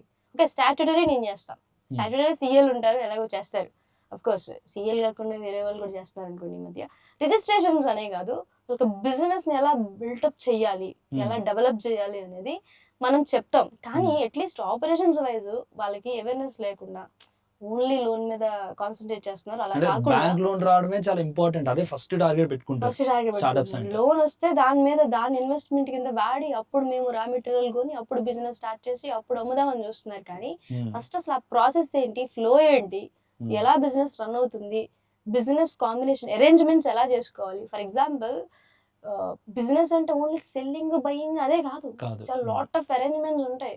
ఒక్కొక్క బిజినెస్ కి ఒక్కొక్క పాలసీస్ ఉంటాయి, స్కీమ్స్ ఉంటాయి, గవర్నమెంట్ సపోర్ట్ ఉంటుంది. ఇన్ఫాక్ట్ చాలా ఇప్పుడు స్టార్ట్అప్ ఇండియా ఉంది, ఒక ఇన్నోవేటివ్ ఐడియా, నార్మల్ బిజినెస్ చేయి, ఒక ఇన్నోవేటివ్ ఐడియా ఏదైనా యాడ్ చేస్తే అదొక స్టార్ట్అప్ ఇండియాకి మంచి బెనిఫిట్స్. 3 years ట్యాక్స్ ఎగ్జెంప్షన్ ఇస్తుంది. సూపర్. Okay, 3 years. అలాగే కొన్ని పిఎంఈజీపీ స్కీమ్స్ ఇందాక చెప్పినట్టు 35%, 45% సబ్సిడీ ఇస్తుంది. అలాగే ఇప్పుడు ఎంఎస్ఎంఈగా రిజిస్టర్ అయితే చాలా బెనిఫిట్స్.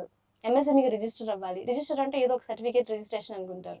ప్రాపర్ గా అందులో మనం ఏం బిజినెస్ చేస్తాం అనేది ప్రాపర్ గా లిస్ట్ అవుట్ చేసి జెమ్ అనేది ఉంటుంది, గవర్నమెంట్ ఈ కామర్స్, గవర్నమెంట్ ఈ మార్కెటింగ్, ఈ మార్కెటింగ్ జెమ్ పోర్టల్ ఉంటుంది. అందులో ఏంటంటే గవర్నమెంట్ రిలేటెడ్ టెండర్స్ అని అందులో రిలీజ్ చేస్తారు. అందులో ఎంఎస్ఎంఈకి 25% రిజర్వేషన్ ఉంది. 25% రిజర్వేషన్ ఉంటుంది. ఇన్ఫాక్ట్ ఒక పెద్ద కార్పొరేషన్ ఒక ఎంఎస్ఎంఈ సేమ్ టెండర్ వేసారు అనుకోండి, సేమ్ అమౌంట్ కి టెండర్ వేసారు, ఎంఎస్ఎంఈకి ప్రిఫరెన్స్ ఇస్తుంది, కోటా ఉంది కాబట్టి ప్రిఫరెన్స్ ఇస్తుంది. అండ్ ఆల్సో ట్రెడ్స్ అనేది ఉంటుంది అనమాట, అంటే ట్రేడ్ రిసీవబుల్స్ సంబంధించి. అంటే ఇన్వాయిస్ రైజ్ చేశారు ఎంఎస్ఎంఈ, వాళ్ళకి అమౌంట్ రాలేదు, ఆ ఇన్వాయిస్ అందులో డిస్కౌంట్ చేసుకోవచ్చు. ట్రెడ్స్ ఇలాంటి బెనిఫిట్స్ అన్ని ఉన్నాయి. ఈ బిజినెస్ ఇవన్నీ కూడా ఏంటి అంటే డెవలప్ చేసుకోవాలనుకుంటే ఇది ఎలా యూజ్ చేసుకోవాలి, అఫ్ కోర్స్ మనం చెప్పినప్పుడు తెలియాలి అంటే అట్లీస్ట్ మినిమం ఆపరేషన్స్ తెలిస్తే ఇవన్నీ మనం చెప్పి గైడ్ చేసి దాన్ని ముందుకు తీసుకెళ్లే ప్రయత్నం చేస్తాం. కానీ ఇవన్నీ పెట్టించుకోకుండా ఓన్లీ లోనే కావాలి. బ్యాంక్ అయినా 100% లోన్ ఇవ్వదు. ఎక్కడ 25% నీ దగ్గర ఉందా చూపించు, ఫస్ట్ చూపించు 25%, ఆ 75% నేను ఏం చేస్తా అంటది. ఇన్ఫాక్ట్ బ్యాంక్స్ కూడా ఇస్తాయి కొన్ని వాటికి. ఇప్పుడు ఏ రిలేటెడ్ స్టార్ట్అప్స్ వచ్చే వాటికి బ్యాంక్స్ ఇస్తున్నాయి. ఇన్ఫాక్ట్ అవి డైరెక్ట్ గా టైప్ కూడా అవుతున్నాయి. అట్లాంటివి ఉన్నాయి, గవర్నమెంట్ టైప్స్ అవుతున్నాయి కొన్ని స్టార్ట్అప్స్ కి. అంతెందుకు ఇప్పుడు ఎంఎస్ఎంఈస్ కి 45 days 15 days రూల్ ఒకటి ఉంది. అంటే ఎంఎస్ఎంఈకి డబ్బులు ఇవ్వాల్సి వస్తే ఇన్వాయిస్ రైజ్ చేసిన 15 days లోపు ఇచ్చేయాలి, మాక్సిమం 45 days. అది కూడా వాళ్ళు ప్రొటెక్ట్ ఎంఎస్ఎంఈస్ ప్రొటెక్ట్ చేయడం. గవర్నమెంట్ కూడా ఫుల్ పుష్ ఇస్తుంది. కాకపోతే మనకి యూస్ చేసుకోవడం రావట్లేదు అని చెప్పాను, ఫుల్ అవేర్నెస్ ఉండట్లేదు. యూస్ చేసుకోవచ్చు, యూస్ చేసుకోవచ్చు. జస్ట్ బ్యాంక్ లోన్ మీద ఎంఫసిస్ కాకుండా మనకి ఎన్ని అప్లికబుల్ అవుతుంది అక్కడే ఉంటుంది. అందుకే చాలా మంది ఏమవుతుంది అంటే ఈవెన్ దో ఎలాగోలాగా బ్యాంక్ లోన్ తీసేసుకుంటారు. ఏం చేయాలో అర్థం కాక ఏదో రా మెటీరియల్ కొనేయడము, లేకపోతే ప్రైజెస్ కి కొంచెం ప్రాపర్ ప్లానింగ్ లేకుండా అమ్మటం. మరి ఇట్లా డకాముక్కలు తిని ఏమవుతుందంటే 6 months 7 months కి మళ్ళీ అగైన్ బ్యాంక్ లోన్ కే వెళ్తున్నారు. బ్యాంక్ లోన్ కావాలని ట్రై చేస్తున్నారు. సో దట్ మన ప్రొసీజర్స్ ఏంటి, పాలసీస్ ఏంటి, మేము అదే చెప్తాం యాక్చువల్గా. బిజినెస్ ఆపరేషన్స్ మీరు కాన్సన్ట్రేట్ చేయండి, స్టాట్యుటరీ మేము చూసుకుంటాం, దాని మీద మీరు అనవసరంగా. బేసిక్ గా చార్జెస్ ఎట్లా ఉంటాయి అంటే అది కూడా ప్లాన్ చేసుకుంటే ముందే, బికాస్ ఒట్టి క్యాపిటలే కాకుండా అంటే ఏదో ప్లాంట్ అండ్ మిషనరీయో లేకపోతే ఒక షాప్ రెంట్ ఇచ్చేయడమే కాకుండా ఈ ఫినాన్షియల్ కాస్ట్లు కూడా ఉంటాయి. కాబట్టి బేసిక్ గా ఎలా ప్రిపేర్ అయి ఉండాలి. ఒకదానికి ఒక కాస్ట్ ఉంటుంది. ప్రొప్రైటర్షిప్ అంటే పెద్దగా మనకి అఫ్ కోర్స్ దాని ప్రొప్రైటర్షిప్ అని చెప్పి ఫామ్ చేయడానికి ఉండకపోవచ్చు, కానీ జిఎస్టీలు కానీ అలాంటివి ఉంటాయి. పార్ట్నర్షిప్ అంటే పార్ట్నర్షిప్ డీడ్ రాసుకుని రిజిస్టర్ చేసుకుని ఎంటర్ అవుతాం. కంపెనీ అంటే ఎంసీఏ కంప్లైన్సెస్ ఉంటాయి. సో ఇవన్నీ పక్కన పెడితే నార్మల్ పీపుల్ కి ఎంత అవుతుంది, మనం ఒక బిజినెస్ పెడితే ఎంత అవుతుంది అనుకుంటే కామన్ క్వశ్చన్. జిఎస్టీకి నీకు అప్లై చేసుకోవడం వస్తే రూపాయి కూడా పెట్టక్కర్లా, నువ్వే అప్లై చేసుకోవచ్చు. కాకపోతే తెలియాల్సింది ఏంటంటే అందులో నేను ఏ బిజినెస్ ప్రొడక్ట్ ని యాడ్ చేస్తున్నాను. రేపు పొద్దున ఎక్స్పర్ట్ కావాలి, అఫ్ కోర్స్ టెక్నికల్ గా ఎవరైనా చేసేస్తారు. కావాల్సింది ఎనలిటికల్ స్కిల్స్ యూస్ చేసి రిజిస్టర్ చేసే వాళ్ళు కావాలి. అఫ్ కోర్స్ మీరు అది ఎక్స్పర్ట్ అయితే కనుక రూపాయి ఖర్చు లేకుండా మీరే జిఎస్టీ రిజిస్ట్రేషన్ చేసుకోవచ్చు. ఇప్పుడు రిజిస్ట్రేషన్ నార్మల్ ట్రేడ్ లైసెన్స్ కానీ, లేబర్ లైసెన్స్ కానీ, వాటికి ఫుడ్ లైసెన్స్ కానీ, of course depends on the organisation. ఇప్పుడు ఫుడ్ ఇండస్ట్రీ అంటే ఫుడ్ లైసెన్స్ కావాలి, వేరే మెడికల్ అనుకుంటే ఫార్మా లైసెన్స్లు అట్లాంటివి కావాల్సి ఉంటుంది. డిపెండ్స్ ఆన్ ద ఆర్గనైజేషన్ వేరే లైసెన్స్లు ఉంటాయి. Even though copy rights, patents, trade mark, వీటికి ఎంఎస్ఎంఈలు అయితే రిటర్న్ కూడా వచ్చేస్తాయి అమౌంట్, పెట్టిన అమౌంట్లు ఆల్మోస్ట్. కాపీ రైట్స్ కానీ ట్రేడ్ మార్క్స్ కానీ మహా అయితే ఒక 8,000 9,000 ఉంటాయి. అవి పెట్టిన కాపీరైట్ మార్క్ 60 years వ్యాలిడిటీ ఉంటుంది, ట్రేడ్ మార్క్ 10 years వ్యాలిడిటీ ఉంటుంది, పేటెంట్స్ కూడా మనకి మంచి రీజనబుల్ టైం వ్యాలిడిటీ ఉంటాయి. సో ఇవన్నీ ఎంఎస్ఎంఈ అయితే కనుక ఫస్ట్ మనం రిజిస్టర్ చేసుకునేటప్పుడు డబ్బులు పే చేసినా తిరిగి రిటర్న్ వచ్చేస్తాయి. రిటర్న్ అప్లై చేసుకోవాలి మనం. సో ఇది తెలియక చాలా మంది ఏంటంటే ఓన్లీ అది పెట్టిన అమౌంట్ వరకే ఆలోచిస్తారు, కానీ ఇన్ని బెనిఫిట్స్ ఆల్రెడీ గవర్నమెంట్ మనకి ఇస్తుందా తెలియక మనం మిస్యూటిలైజ్ చేసుకుంటున్నాం. కొంతమంది తెలిసినా కూడా రాదులే ఏముందిలే అనుకుంటా రాదనుకుంటారు. ఏం చెప్తాం ఇంకా ట్రై చేయాలి. మనం కంప్లైన్సెస్ అని కరెక్ట్ గా ఉండాలి బా. కరెక్ట్ గా లేకుండా మనం జస్ట్ నేమ్కే వస్తే మనం రిజిస్టర్ చేసేసాము అనుకుంటే కాకుండా కంప్లైన్సెస్ అని కరెక్ట్ గా పెట్టుకుంటే వస్తాయి. ఎందుకు రాకుండా ఉంటాయి? రాకపోతే క్వశ్చన్ చేయాలి మనం, అది కదా క్వశ్చన్ చేయాలి. ఒప్పులు రాలేదని కాదు కదా క్వశ్చన్ చేయాల్సింది. ఇవన్నీ ఖచ్చితంగా ఎంప్లాయ్మెంట్ జనరేట్ చేసేవి. బిజినెస్ డెవలప్ అవుతున్నాయి అంటే మన స్టేట్స్ డెవలప్ అవుతాయి. ఎవరికాలం మనం క్వశ్చన్ చేయాలి. ఇవి క్వశ్చన్ చేయాలి పొలిటీషియన్స్. యాక్చువల్లీ నేను బిజినెస్ పెట్టాను. అంజలి గారు ఏమైనా పాలిటిక్స్ లోకి వద్దా అని ప్లాన్ ఏమైనా ఉందా రానున్న రోజుల్లో? తర్వాత చెప్తారా? ఓకే సరే. అగైన్ మీకు చాలా మంది క్లయింట్స్ డైరెక్ట్ రీచ్ అవుట్ అవుతూ ఉంటారు. ఈవెన్ కమెంట్స్ లో కూడా కొన్ని క్వశ్చన్స్ వస్తూ ఉంటాయి. So what are those most common questions you encounter? Tax ఎలా ఎగ్గొట్టాలి? డైరెక్ట్ ట్యాక్స్ అలా కాదు కానీ అడుగుతారు, నాకు ఇన్కమ్ ఉంది ట్యాక్స్ ఎలా సేవ్ అవ్వాలి అని ఎక్కువగా అడుగుతూ ఉంటారు. మనం డిపెండ్స్ అనే చెప్తాం. డిపెండ్స్ అంటే వాళ్ళు ఖచ్చితంగా వాళ్ళ అనాలిసిస్ చేసి. అండ్ ఇక్కడ నాకు ఒక క్వశ్చన్ ఉంది. ఇప్పుడు చాలా కామన్ అన్నమాట, అందరూ some or the other way saving పెట్టుకుంటారు ఒక 1 lakh. వాళ్ళు అఫ్ కోర్స్ ఈ యూట్యూబ్ వచ్చాక చాలా అవేర్నెస్ పెరిగి ఈ 1 lakh గోల్డ్ లో పెట్టండి అంటాడు ఒకడు, ఈ 1 lakh భూమి మీద పెట్టమంటాడు, ఇంకొకటి అంటాడు స్టాక్స్ లో పెట్టండి అంటాడు. సో అంజలి గారికి ఒక 1 lakh ఉంటే, సో మీ ఆ 1 lakh ఎలా ఎక్కడ ఇన్వెస్ట్ చేస్తారు? The best investment strategy keeping everything normal. ఒక సాలరీడ్ ఎంప్లాయీ ఓకే కింద మీద పడి ప్రతి నెల ఒక 10,000 ఎంత సేవ్ చేస్తున్నాడు, మొత్తానికి ఒక బ్యాంక్ బ్యాలెన్స్ ఉంది, అది ఎలా ఇన్వెస్ట్ చేయాలి? క్లారిటీ అంటే 1 lakh అంటే ఒక్కసారిగా 1 lakh every month 1 lakh? Every month నేను కామన్ మ్యాన్ అన్నాను. సో ఒక 1 lakh ఏం చేసుకుంటాము? ఒక 1 lakh ఉంది, ఎక్కడ పెడతాం? రెగ్యులర్ గా ఇన్వెస్ట్ చేయాలనుకుంటే ఇది ప్రొసీజర్ ఫాలో మ్యూచువల్ ఫండ్స్ అవుతున్నాయి. అన్ని ఒకే చోట పెట్టకూడదు ఎప్పుడు కూడా. ఒక 30-40% షేర్ మార్కెట్ లో పెట్టి లాంగ్ టర్మ్ షేర్ మార్కెట్ లో పెట్టుకొని ఒక 20% రెగ్యులర్ గా, అంటే ఇప్పుడు కొన్ని షేర్స్ ఈజీగా ఫ్లక్చుయేట్ అయిపోతాయి, డే ట్రేడింగ్ అనుకోవచ్చు, అందులో ఒక 20% పెట్టుకొని ఒక 10-20% గోల్డ్ లో ఇన్వెస్ట్ చేసుకుని, అఫ్ కోర్స్ డిజిటల్ గోల్డ్ ఉంటుంది కాబట్టి 10-20% దాంట్లో పెట్టుకొని ఒక 10%-15% మనకి RE18 ఉంటాయి, ఇన్విట్లు అనేవి ఉంటాయి, రియల్ ఎస్టేట్ ఉంటాయి. అవి ఎలా వర్క్ అవుతాయి తెలుసు కదా, ఐడియా ఉంది కదా. అందులో పెట్టుకుంటే యూనిట్స్ ఓరియంటెడ్ రిలేట్ అవుతాయి. సో వాటి మీద పెట్టుకుంటే ఏంటంటే ఇప్పుడు రియల్ ఎస్టేట్ పెరిగింది అనుకోండి, మనకి పెట్టుకున్న దాన్ని బట్టి ఏ ట్రస్ట్ లో పెడుతున్నామో దాన్ని బట్టి రియల్ ఎస్టేట్ పెరిగింది అనుకోండి మనకు ప్రాఫిట్ ఉంటుంది కాబట్టి పర్ యూనిట్ కి ఎంత ప్రాఫిట్ అని చెప్పి షేర్ చేస్తారు. సో పర్సెంటేజ్ బేసిస్ లో అలొకేట్ చేసుకుంటే మొత్తం ఒకే దానికి కాకుండా ఒకటి పోయినా ఇంకొకటి మనల్ని సేవ్ చేస్తుంది. Of course mutual funds SIPs కొంత పర్సెంటేజ్ పెట్టుకొని అందరికి ఉండాల్సింది ఇన్సూరెన్స్. నన్ను అడిగితే టర్మ్ ఇన్సూరెన్స్ కంటే ఇన్వెస్ట్మెంట్ ఇన్సూరెన్స్ కే వెళ్ళమని చెప్తాను నేను. అంటే రేపు పొద్దున్న రోజున అంటే ప్యూర్ లైఫ్ కాకుండా లైఫ్ ఇన్సూరెన్స్, లైఫ్ పక్కా ఉండాలి. Life insurance. టర్మ్ ఇన్సూరెన్స్ అంటే మనకి ఏదైనా జరిగితేనే డబ్బులు వస్తాయి, లేకపోతే అది పోయినట్టే. ఇన్వెస్ట్మెంట్ రిలేటెడ్ అంటే కొన్ని ఏంటి అంటే ఫిక్స్డ్ ఇన్వెస్ట్మెంట్ లాగా మనకి ఏం జరగకపోయినా కూడా కొంత పీరియడ్ ఆఫ్ టైం తర్వాత మనకి సమ్ అష్యూర్డ్ వచ్చేస్తుంది. సో అలాగా ప్లాన్ చేసుకుంటే బెటర్. ఖచ్చితంగా నేనైతే సజెస్ట్ చేస్తాను ఇన్సూరెన్స్ తీసుకోమని చెప్పి.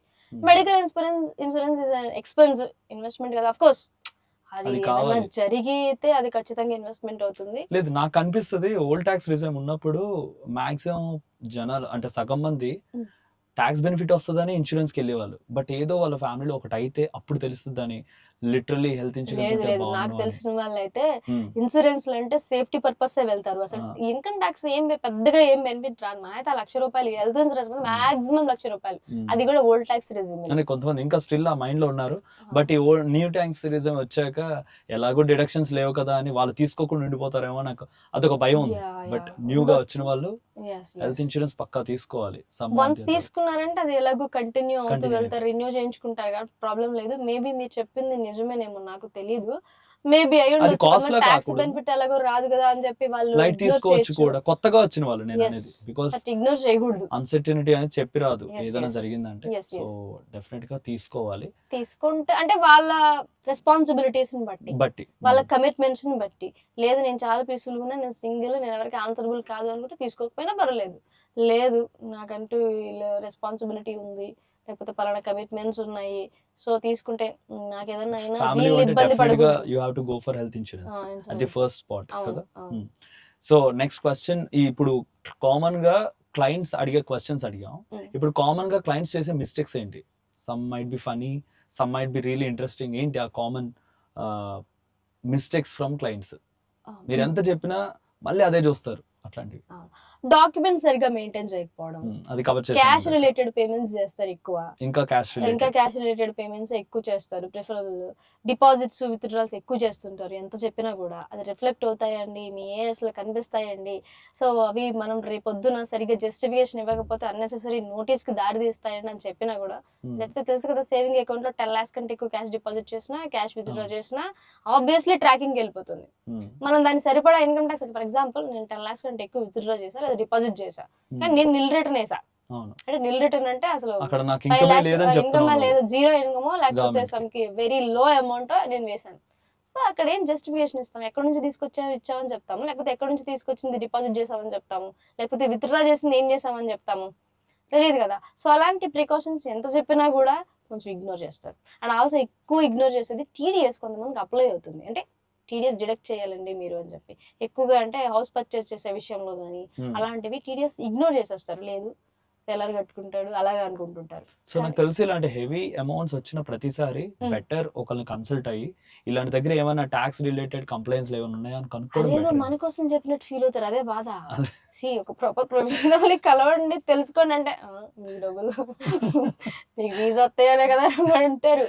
సరే ఇప్పుడు వీసా కాదు నెక్స్ట్ నోటీస్ వచ్చుద్ది అని చెప్పాలి. ఇష్టం వచ్చిన వాళ్ళని కలుగు నాయన, ఎక్కడొక్కడ ఎవరో ఒకరిని కలిసి ప్రాపర్ సజెషన్స్ తీసుకొని ముందుకెళ్ళండి, లేకపోతే ఇబ్బంది అవుతుంది అంటే చాలా తక్కువ మందికి అర్థమవుతుంది. ఇన్ఫాక్ట్ నేను లాస్ట్ ఇయర్ స్టార్ట్ చేసిన తర్వాత ఇప్పటికి ఆల్మోస్ట్ ఒక 1000 కాల్స్ రిసీవ్ చేసుకుని ఆన్సర్ ఇచ్చుంటా, వితౌట్ ఎనీ కన్సల్టేషన్.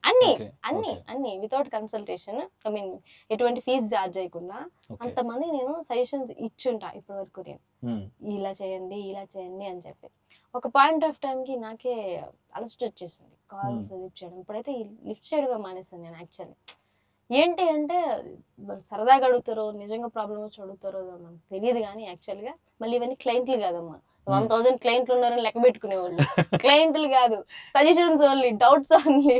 అందులో మనకి 1% కూడా క్లయింట్ రూపంలో కన్వర్ట్ అవ్వరు. ఫాలోవర్ అయితే అయి ఉంటాడు, ఫాలోవర్. అంటే దానికోసమే ఆ మంచితో మేము ఫాలోవర్ అండి అంటే సరే ఇంక ఈ టైంలో ఇద్దాంలే అనుకుని ఇచ్చాను. అంటే ఏం లేదు, వాళ్ళకి ఎంత శ్రద్ధ ఉంటుంది అవి ఫాలో అవడానికి అని చెప్పి తెలియదు మనకి, కానీ సజెషన్స్ అడుగుతారు. నేనైతే నాతోనే వర్క్ చేయించుకోవాల్సిన అవసరం లేదు, మీరు ఎక్కడ చేయించుకున్నప్పుడు ప్రాపర్ గా ఇది ఫాలో అయ్యి కంప్లైంట్స్ ఫాలో అవ్వండి అని చెప్పి నేను సజెషన్ ఇస్తాను. యాక్చువల్లీ దగ్గరలో ఉన్న వాళ్ళని ఫాలో అవ్వండి, ఏదో ఆన్లైన్ లో ఎవరు ఇన్స్టాగ్రామ్ లో అని కాదు. మీ దగ్గరలో ఏ ప్రొఫెషనల్స్ ఉంటే వాళ్ళ ప్రొఫెషనల్ కి వెళ్ళి కన్సల్ట్ అయ్యి మాట్లాడుకుని చేయండి అని చెప్తాను. ఈ క్లయింట్ కన్సల్టేషన్ అన్నారు కదా, నా దగ్గర ఒక క్వశ్చన్ నేను రీసెంట్ గా పెట్టా. రీసెంట్ గా ఇప్పుడు ఇన్ని కాల్స్ వస్తున్నాయి, ఎందుకంటే ఐ డోంట్ నో ఎవరు నిజమైన క్లయింట్ ఎవరు నిజమైన క్లయింట్ కాదు తెలియదు. కాల్ చేస్తారు, మీట్ అవుదాం అంటారు. మీట్ అవుదాం అంటే ఆఫీస్ కి అబ్బాయిలు చెప్పినంత ఈజీగా రెండు ఆఫీస్ కి నేను చెప్పలేను, నేను చెప్పలేను నేను. సో అలాగే మనకి కలిసే చెప్తామండి మ్యాటర్, కలిసే చెప్తామండి, అడుగుతామండి డౌట్ అని అంటూ ఉంటారు. సో కొంచెం కష్టపడి నేను ఏం చేస్తాను అంటే, లేదు కన్సల్టేషన్ పెట్టేసి, కన్సల్టేషన్ మా టీమ్ కి చెప్తాం, కన్సల్టేషన్ అయ్యా 500 రూపీస్ అలా ఉంటుంది, కన్సల్టేషన్ పే చేసిన వాళ్ళకే ఇవ్వండి అని చెప్పి. సో దట్ అక్కడ ఏంటంటే ఫిల్టర్ అవుతుంది, ఫిల్టర్ అయిపోతుంది. If they are really serious రావట్లేదు ఎక్కువ, ఇది ఆలోచించాల్సిన విషయం. పర్లేదు, ఇట్స్ ఓకే. నెక్స్ట్ అంటే మన వాళ్ళు ఫస్ట్ యాక్చువల్లీ ఎవరో కాదు కానీ మన వాళ్ళు చాలా ఇదిపోతా ఉంటారు, ఇంత ఫాలోయింగ్ ఉంది బోడంత ఉంది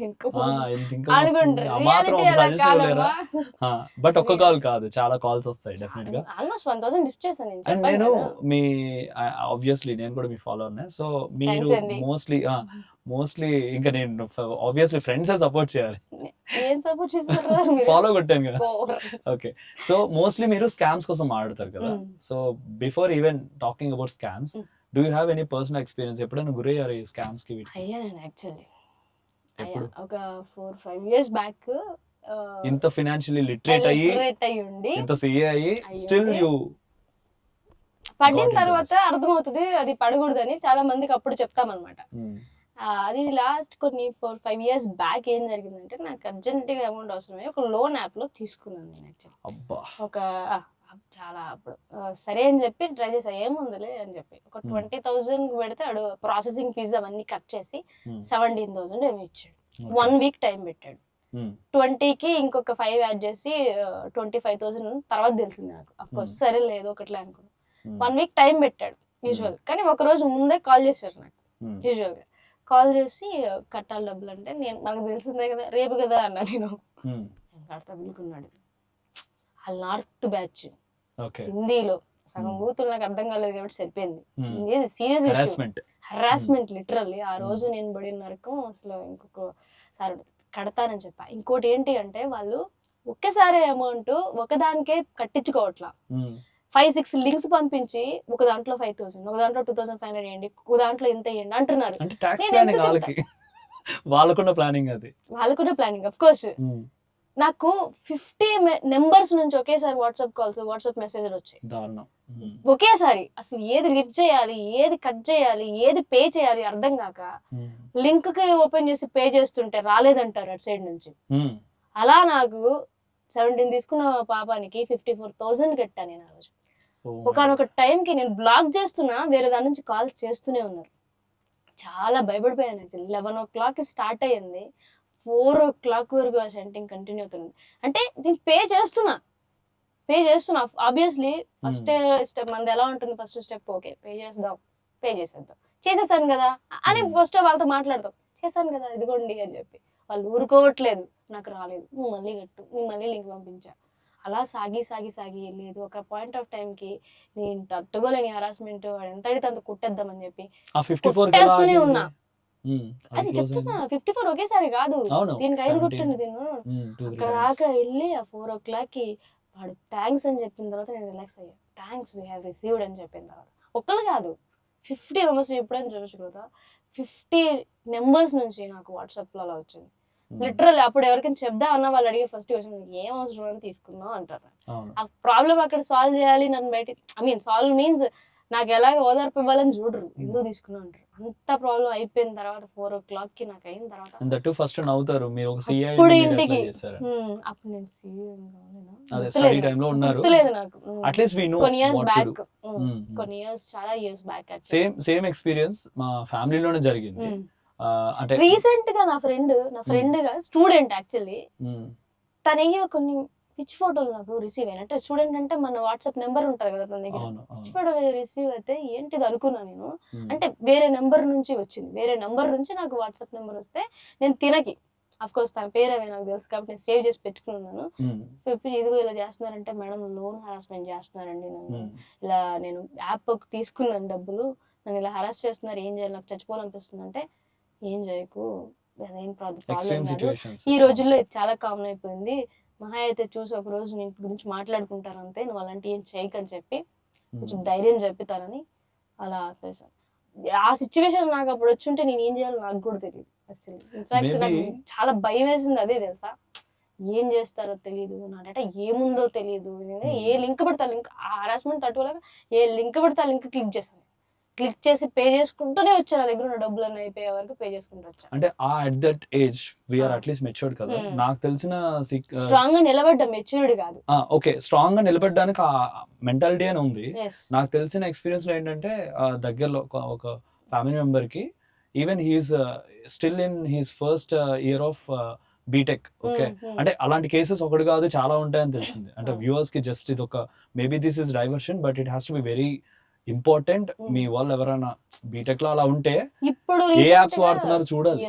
చాలా సింపుల్, డబ్బులు తీసుకోవడం గానీ తర్వాత ప్రమోట్ చేస్తున్నారు ఇప్పుడు ఇన్ఫ్లుయెన్సర్స్. అది యాక్చువల్లీ రీసెంట్ గా నేను చూసాను, ఈ యాప్స్ లో మీకు డబ్బులు వస్తాయి తీసుకోండి. రీసెంట్ గా నేను చూసాను, మీరు షాపింగ్ చేయాలనుకుంటున్నారు, డబ్బులు లేవా, ఈ యాప్ లో తీసుకోండి. షాపింగ్ కి డబ్బులు తీసుకోవడం ఏంటి ఆ యాప్స్ లో, ఎంత ఘోరంగా వర్క్ చేస్తుంది తెలుసా.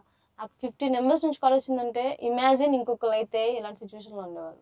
నేను ఈవెన్ అది ఇంపాక్ట్ అయిపోయిన తర్వాత కూడా మా ఇంటికి కాల్ చేసేసి నాకు తెలియదు ఏం జరిగిందో, నాకు తెలియదు ఏం జరుగుద్దో కూడా నాకు తెలియదు, మీరైతే ధైర్యంగా ఉండండి. అంటే నేనేదో అని కాదు కానీ కప్పుకుని వాళ్ళు ఏం చేస్తారో తెలియదు కదా అనే ఒక భయం నేను క్యారీ చేశాను. దాని తర్వాత నేను మళ్ళీ ఏ లింక్ క్లిక్ చేయలేదు అప్పటి నుంచి. Okay, coming back to our tax related thing. So business కోసం మాట్లాడడం, సాలరీడ్ ఇండివిజువల్స్ ఎలా జాగ్రత్తగా ఉండాలి ముందే అనేది ఆల్రెడీ చూసాం. ఇప్పుడు ఫైలింగ్ బెటరా, కొన్ని రోజుల తర్వాత బెటరా కూడా కవర్ చేసాం. బట్ ఫైనలీ ఎప్పటి నుంచో అగ్రికల్చరల్ ఇన్కమ్ అనేది ఒక ఎగ్జెంప్టెడ్ అనే ఒక ఒక అండర్స్టాండింగ్ ఉంది, Hmm. బట్ స్టిల్ కొంతమంది అది ఇంకా ఎగ్జామ్ట్ కాదు కంప్లీట్ గా, దానికి కొన్ని లిమిట్స్ ఉంటాయి, చాలా మిస్కన్సెప్షన్స్ ఉన్నాయి. Yes, so yes. Can you give some more clarity? Simple గా చెప్పాలంటే అగ్రికల్చర్ డైరెక్ట్ గా చెప్తే ఎగ్జామ్షన్ అంటారు, కానీ ఇండైరెక్ట్ గా కొంత ట్యాక్స్ అనేది పడుతుంది ఎవరికి, అగ్రికల్చరల్ ఇన్కమ్ ఉండి వేరే ఇన్కమ్ కూడా ఉన్న వాళ్ళకి. ఓకే, సో సింపుల్ గా చెప్పాలంటే నాకు శాలరీ ఇన్కమ్ ఉంది, అగ్రికల్చర్ ఇన్కమ్ ఉంది అంటే అగ్రికల్చర్ ఇన్కమ్ 5,000 వరకే ఎగ్జామ్షన్ నాకు. అగ్రికల్చర్ ఇన్కమ్ 5,000 దాటిందంటే ఇండైరెక్ట్ గా దాని మీద ట్యాక్స్ పడుతుంది, ఒక రకమైన ట్యాక్స్ స్ట్రక్చర్ ఉంటుంది, ఒక కాలిక్యులేషన్ అనేది. సో దాని ప్రకారం అగ్రికల్చర్ ఎలిమెంట్ కూడా లైట్ గా అమౌంట్ అనేది ట్యాక్స్ పడుతుంది. సో సింపుల్ గా చెప్పండి, ITR 1 లో అగ్రికల్చర్ ఇన్కమ్ 5,000 వరకు ఉన్న వాళ్ళు మాత్రమే ఫైల్ చేసుకోండి. 5,000 దాటింది నేను ఎక్కువ అగ్రికల్చర్ ఇన్కమ్ చూపించాలనుకుంటే నెక్స్ట్ ఫర్దర్ ITR కి వెళ్ళిపోండి. ITR 2 కానీ 3 కానీ 4 కానీ 1 లో ఉండదు. 1 లో పనిచేయదు. 1 లో ఓన్లీ ఇట్ రిస్ట్రిక్టెడ్ 5,000 వరకు అగ్రికల్చర్ ఇన్కమ్ మాత్రమే. ఓన్లీ అగ్రికల్చరల్ ఇన్కమ్ ఉంటే అప్పుడు ఎట్లా? అది ఎగ్జామ్టే, ఫుల్లీ ఎగ్జామ్టే. దానికి అసలు ఎక్కడ ఫైలింగ్ చేయాల్సిన అవసరం లేదు, ఎక్కడ మీకు చూపించాల్సిన అవసరం లేదు, అన్లెస్ అంటిల్ మీరు అగ్రికల్చర్ ఇన్కమ్ ఏదైనా బిజినెస్ ఎలిమెంట్ ఇన్వాల్వ్ అయి ఉంటే తప్ప మీరు ఏం చేయాల్సిన అవసరం లేదు. సో ప్యూర్ అగ్రికల్చర్ అయితే ఇట్ ఇస్ స్టిల్. బట్ నన్ను అడిగితే రెండు ఉన్న వాళ్ళు ప్రాపర్ గా అగ్రికల్చర్ ఇన్కమ్ చూపించుకోమని అడుగుతారు. ఎందుకంటే రేపొద్దున business income, agriculture income related ఏమైనా ట్రాన్సాక్షన్స్ చేశారనుకోండి, బ్యాంక్ ట్రాన్సాక్షన్స్ చేస్తుంటారు కొంతమంది, అది ఎక్కడి నుంచి వచ్చాయి ఏంటి అని చెప్పి ప్రూవ్ చేయాలి అంటే నాకు వేరే అదర్ ఇన్కమ్ ఉంది కాబట్టి అదర్ ఇన్కమ్ వేసేస్తారు ఇన్కమ్ ట్యాక్స్ డిపార్ట్మెంట్ డైరెక్ట్ గా. లేదు లేదు నాకు అగ్రికల్చర్ ఇన్కమ్ ఉంది అప్పుడు నేను ప్రూవ్ చేయాలి సపరేట్ గా. మళ్ళీ అలాంటి ప్రాబ్లం లేకుండా అగ్రికల్చర్ ఇన్కమ్ ఉంది, నాకు వేరే హెడ్స్ ఇన్కమ్ ఉంది, ఏదర్ బిజినెస్ ఇన్కమో లేకపోతే క్యాపిటల్ గెయిన్ ఇన్కమ్ అంటే ఏదైనా ఎసెట్ అమ్మాను నేను, దాని మీద నుంచి వచ్చిన ఇన్కమ్ అయి ఉండొచ్చు, లేదా వేరే అదర్ ఇన్కమ్ లైక్ వడ్డీ మీద ఇంట్రెస్ట్ అయి ఉండొచ్చు, ఏదైనా అయి ఉండొచ్చు. ఆ ఇన్కమ్స్ కలిపి ఉన్నాయి అంటే అగ్రికల్చర్ ఇన్కమ్ సపరేట్ గా చూపించుకోండి, లైట్ గా ట్యాక్స్ పడుతుంది, పే చేసుకుంటే బెటర్. లైట్ వెరీ లైట్ పడుతుంది, పే చేసుకుంటే బెటర్. సో మిస్కన్సెప్షన్ అని చెప్పలేములే కానీ, అంటే సింపుల్ అబ్బా అప్పట్లో రోజుల్లో అగ్రికల్చర్ ఇన్కమ్ ని ఎట్లా డిఫైన్ చేయాలి తెలియక ఎగ్జామ్షన్ అని చెప్పి పెట్టేసాం. కానీ అఫ్ కోర్స్ ఎందుకంటే దట్ డిపెండ్స్ ఆన్ వెదర్ అవన్నీ, సో దాని మీద ట్యాక్స్ వేయలేదు, బట్ లైట్ గా అయితే ఇంపాక్ట్ ఉంది tax. Okay okay, so thank you. Agriculture income almost all basic points అన్ని కవర్ చేసాం. సో కొత్తగా మనం CA ఫ్రాటర్నిటీలో ఉన్నాం కాబట్టి కొత్తగా CS కోర్సులోకి వస్తున్న స్టూడెంట్స్ కి any tips you want to suggest? నేను ఎన్ని అటెంప్ట్స్ రాసాను తెలుసా? ఎన్ని అటెంప్ట్స్ నువ్వు రాసావు, నువ్వు ఫస్ట్ అటెంప్ట్ పాస్ అయ్యావు, నువ్వు చెప్పు ఏంటి నీ సజెషన్స్ ఏంటి? నేను జస్ట్ పాడ్కాస్ట్ చేస్తున్నా, మీరు నాకు పర్లేదు పర్లేదు. ఎందుకంటే ఇప్పుడు టాక్స్ ఇన్ఫ్లుయెన్స్ సెకండ్ అటెంప్ట్ కదా నువ్వు పాస్ అయిపోయింది, సెకండ్ అటెంప్ట్ అయినా అటెంప్ట్ చెప్పండి సార్ మీరు ఎలా పాస్ అయ్యారు సార్? నేను ఎలా పాస్ అయ్యాను, చదివి పాస్ అయ్యాను. నా పర్స్పెక్టివ్ నేను చెప్తా. సో బేసిక్ గా నిజంగా CA ఇంట్రెస్ట్ ఉంటే రావాలి. నేనైతే వచ్చింది అలా కాదు, నేను ఇంజనీరింగ్ పడక డాక్టర్ పడక అప్పట్లో అందరు దాంట్లోకి వెళ్తున్నారని CAలోకి వచ్చా. అదే చేయకూడదు ఫస్ట్. నాకైతే అదొక్కటే తెలుసు. వచ్చాం కాబట్టి ఇప్పుడు ప్లాట్ఫామ్ ట్రైన్ వస్తుంది అని వెయిట్ చేస్తావు, నువ్వు ఈ రోజు కాకపోతే రేపైనా ట్రైన్ వచ్చింది నువ్వు ఎక్కెళ్తావు. అది అలాగే జరిగింది, కంప్లీట్ అయితే అయిపోయింది. అఫ్ కోర్స్ ఒక ముందు వెనక అవుతుంది. సో మీరు దీనికోసమే వచ్చారు కాబట్టి మీరు CA అవుదాం అనుకున్నారు బేసిక్ గా. సో మీరు ఎట్లాంటి సజెషన్ ఇస్తారు? నేను మెయిన్ గా అసలు CA అంటే జాయిన్ అవ్వక ముందు, మనకి CA తెలియక ముందు మన టార్గెట్ ఏంటి అంటే ఒక బిగ్గెస్ట్ కోర్స్. ఇప్పుడు అంటే CA చాలా కామన్ కమర్షియల్ కోర్స్ చేస్తారు, కానీ వీధిలో ముగ్గురు నలుగురు ఉన్నారు. కానీ ఒకప్పుడు మనం స్టార్ట్ చేసినప్పుడు ఒక సెలబ్రిటీలా చూసేవాళ్ళం. పాస్ అవ్వవసరం లేదు, CA చదువుతున్నావు అంటే చదువుతున్నావు అంటేనే ఒక రెస్పెక్ట్ ఉండేది. అవును, ఆ లెగసీ నేను ఎంజాయ్. పేరెంట్స్ కూడా ప్రౌడ్ గా చెప్పుకునేవారు మామూలు CA అంటే అబ్బో అసలు సూపర్ గా ఉండేది. యాక్చువల్ గా ఈవెన్ దో CA అవ్వకపోయినా ఆర్టికల్స్ టైంలో ఆడిట్కి వెళ్తున్నా ఆ కంపెనీస్ ఇచ్చే రెస్పెక్ట్ కానీ, ఆ కంపెనీస్ ఇచ్చే అటెన్షన్ కానీ, మన మాట వినడం కానీ. ఏ కంపెనీ అమ్మా అంటే నాకు తెలియదు. క్లయింట్స్ అండి, క్లయింట్స్. ఓకే, ఆర్టికల్స్ చేసిన వాళ్ళప్పుడు క్లయింట్స్ దగ్గరికి దీనికి డిపెండ్స్ అని పెడతాను నేనైతే, ఎందుకంటే అందరూ అంత ఎవరేమో. బట్ నేను ప్రాపర్ CA చేసా, ఆ విషయంలో చాలా అదృష్టవంతులు. ప్రాపర్ CA చేసా నేను. అంటే ఆర్టికల్షిప్ లో ఎక్స్పోజర్ ఉంది, ప్రాపర్ గా చదువుకున్నా నేను. యాక్చువల్లీ ప్రాపర్ గా చదవడం మీన్స్ నా ఉద్దేశంలో ఓన్లీ ఎగ్జామ్ ఓరియంటెడ్ లా కాకుండా నేను దాన్ని నిజంగానే నేను ఒక ట్యాక్స్ సబ్జెక్ట్ చదువుతున్నాను అంటే వన్స్ నేను CA క్వాలిఫై అయిపోయి వెళ్ళిన తర్వాత నేను ఆ పని చేయాలి. ఆ పని ఎలా చేయాలి అందులో ఈ బుక్ లో ఉంది, అనేది ఇంప్లిమెంట్ చేసే పాయింట్ ఆఫ్ వ్యూలోనే చదివాను. అందుకే అన్ని అటెంప్ట్స్ కూడా పట్టుండొచ్చు నాకు మేబీ. సో నేను ప్రాపర్గా సీఏ అవ్వక ముందే మొత్తం అన్ని వర్క్స్ ఎలా నేర్చుకోవాలనేది నేను టార్గెట్ పెట్టుకున్నా. సో నేను ఇచ్చే సజెషన్ అయితే, if you want to become CA, qualification ఓరియంటేషనే కాకుండా ఒక బిజినెస్ డెవలప్మెంట్ కానీ లేకపోతే వేరే చాలా కోర్ ఎలిమెంట్స్ ఉన్నాయి మన సీఏలో. రిలేటెడ్ టార్గెట్ తీసుకుని వన్స్ సీఏ అయిపోయారంటే డెఫినెట్లీ ఏంటంటే జాబ్, వర్క్, ప్రాక్టీస్ దేనిలోకి వెళ్తారు. అది మీరు ప్రిపేర్ అయ్యి ఉండాలి. అప్పుడు వెళ్ళి వన్స్ ఇప్పుడు చాలా మంది చేస్తున్నది ఏంటి అంటే సీఏ అయిపోయిన తర్వాత వర్క్ నేర్చుకోవడం స్టార్ట్ చేస్తున్నారు. అలా కాకుండా ఏం చేసినా ఏం జరిగినా కొంచెం వర్క్స్ రిలేటెడ్ సీఏ క్వాలిఫై అయ్యే లోపే రెడీగా ఉండండి అనేది నా సజెషన్. నేను నా ఎక్స్పీరియన్స్ నుంచి ఇస్తున్న సజెషన్. అందరూ ఇది పాటించాల్సిన అవసరం లేదు. కొంతమంది క్వాలిఫికేషన్ మీదే కాన్సన్ట్రేట్ చేస్తారు. ఓకే, అది వాళ్ళ మెయిన్ సెట్ బట్టి, వాళ్ళ సైకాలజీని బట్టి. నేనైతే ఈ సజెషన్ ఇస్తా, వర్క్ మీద ఫోకస్ చేయండి, వర్క్స్ నేర్చుకునే రండి. సో ప్రాక్టీస్ లో ఉన్నారు కాబట్టి వర్క్ మీద ఫోకస్ చేస్తున్నారు. నేను మేబీ ప్రొఫెషనల్ గా నేను చెప్పాలంటే ఇండస్ట్రీలో ఉన్నా కాబట్టి నాకు తెలిసినంత వరకు ముందే ఒక నిష్ అనేది మీరు ఏర్పాటు చేసుకోవాలి. అది మీరు ఓన్లీ సీఏ అంటే ఎవరు ఈ రోజుల్లో ఓకే, ఇప్పుడు బయట మనకి ఆన్లైన్ ఎడ్యుకేషన్ ఎక్కువ అయిపోయింది. చాట్ జీపీటీకి నేను నా ఐటీఆర్ ఫైల్ ఎలా చేయాలంటే అది ఆన్సర్ ఇచ్చేస్తుంది. అసలు చాట్ జీపీటీ దాకా కూడా వెళ్ళకుండా బయట చాలా మంది కన్సల్టెంట్స్ తక్కువ ప్రైస్ కి చేస్తున్నారు. అండ్ ఈవెన్ గ్రాడ్యుయేట్స్ కూడా చేస్తున్నారు. సీఏ దాకే ఎందుకు రావాలి? What is your take? Technical work ఎవరైనా చేసేస్తారు. అనలిటికల్ పాయింట్ లో ఆలోచించాలంటే వై సిఎస్ అంటే CS not only into the registrations, not only into the filings. Actually filings అవన్నీ జియో కూడా చేస్తుంది ఇప్పుడు.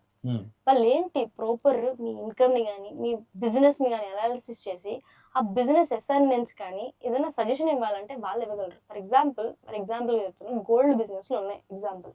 మనం ఏమనుకుంటాం, గోల్డ్ మహా అయితే మ్యానుఫ్యాక్చర్ చేస్తారు, లోన్స్ తీసుకుంటారు, అమ్ముతారు, కొంటారు, అది అనుకుంటాం. దాని వెనకాల చాలా అరేంజ్మెంట్స్ ఉంటాయి. ఫర్ ఎగ్జాంపుల్ బ్యాంక్స్ దగ్గర నుంచి గోల్డ్ మెటల్ లోన్స్ అని చెప్పి తీసుకుంటాయి. ఇది బ్యాంక్స్ ఏం చేస్తాయంటే డైరెక్ట్ గా డబ్బులు ఇవ్వవు, గోల్డ్ ఇస్తాయి. బ్యాంక్ గోల్డ్ ఇస్తుంది ఎవరైతే గోల్డ్ బిజినెస్ వాళ్ళకి, ఎవరైతే మ్యానుఫ్యాక్చరర్స్ చేస్తారో వాళ్ళకి. అది ఆర్బీఐ దగ్గర నుంచి తీసుకోవడమో లేకపోతే డిఫరెంట్ సోర్స్ నుంచి ఇంపోర్ట్ చేసుకోవడం ఉంటుంది. కొన్ని బ్యాంక్స్ ఇస్తాయి. ఏం చేస్తారు, ఇప్పుడు వీళ్ళు మ్యానుఫ్యాక్చర్ చేసి జ్యువెలరీ తయారు చేసి వాళ్ళు అమ్మి ఆ డబ్బులు వచ్చిన తర్వాత గోల్డ్ లోన్ రూపంలో రీపేమెంట్ లాగా, ఇప్పుడు లోన్ ఎలా అయితే రీపే చేస్తామో అలాగే సఫిషియంట్ అమౌంట్ మనీని వాళ్ళు పే చేస్తాయి బ్యాంక్స్ కి. గోల్డ్ తీసుకొని క్యాష్ ఇస్తారు. గోల్డ్ తీసుకొని ఆ గోల్డ్ ఎంత వాల్యూ ఉంటుందో అంత వాల్యూ క్యాష్ అనేది కొంత పీరియడ్ టైం తర్వాత వాళ్ళు అమ్మిన తర్వాత, గోల్డ్ అంతా అమ్మిన తర్వాత టైం తీసుకుంటారు. 6 months to 12 months అయినా ఉండొచ్చు. సో డైరెక్ట్ గా ఇక్కడ ఫైనాన్షియల్ అంటే ఇన్ ఫార్మ్ ఆఫ్ మనీయే కాకుండా ఇన్ ఫార్మ్ ఆఫ్ మెటీరియల్ రూపంలో కూడా కొన్ని ఆర్గనైజేషన్స్ కానీ, కొన్ని బ్యాంక్స్ కానీ, ఎన్బిఎఫ్సి కానీ సపోర్ట్ చేస్తాయి. ఒక్కొక్క దానికి ఒక్కొక్క ప్రాసెస్ ఉంటుంది. బ్యాంక్స్ కి కస్టమైజ్డ్ గా ప్రొడక్ట్స్ ఉంటాయి. అలాగే ఫర్ ఎగ్జాంపుల్ ఇంకోటి చెప్పాలంటే అగ్రికల్చర్ రిలేటెడ్, ఫార్మర్ కానీ లేకపోతే అమ్మే ఈ వస్తువులు ఏమంటారు, పల్స్ కానీ, రైస్ కానీ, వీట్ కానీ, ఇవన్నీ అమ్మే వాళ్ళు ఎవరైనా ట్రేడర్ అయినా అయి ఉండొచ్చు.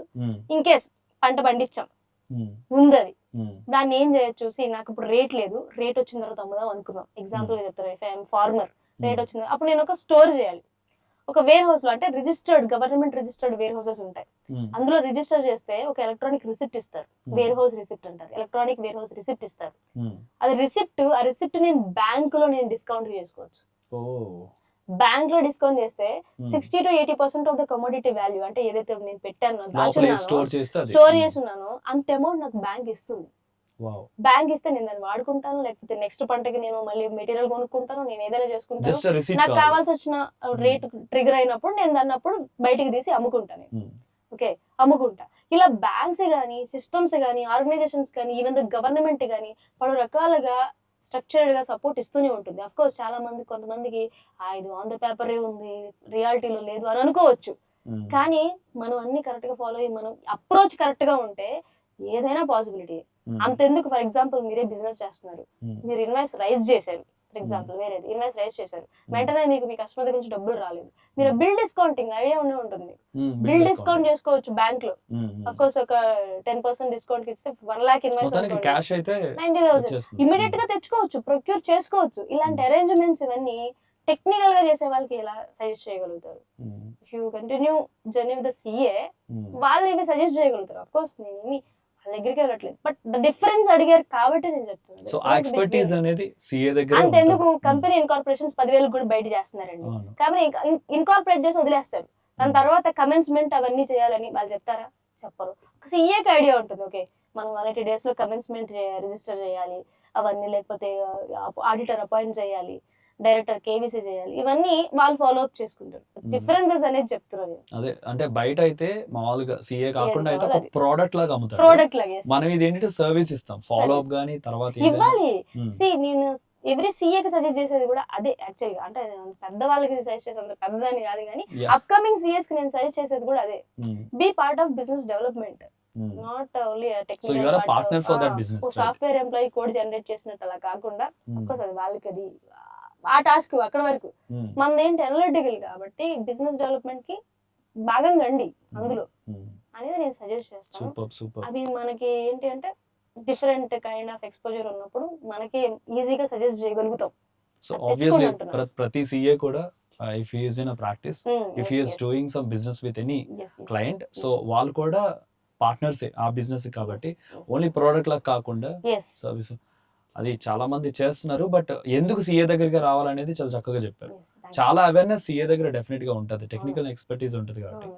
బయట ఏదో రిజిస్ట్రేషన్ కి అయితే ఎవడో ఒకటి చేసేస్తాడేమో కానీ ఇలాంటి విషయాలు తెలియాలంటే you should be updated with all government policies అని, కొత్త కొత్త ఇప్పుడు స్కీమ్స్ మీరు ఎప్పుడు చెప్తా ఉంటారు, అవన్నీ తెలియాలి అంటే ఒక సిఏ దగ్గరికి రావాలి.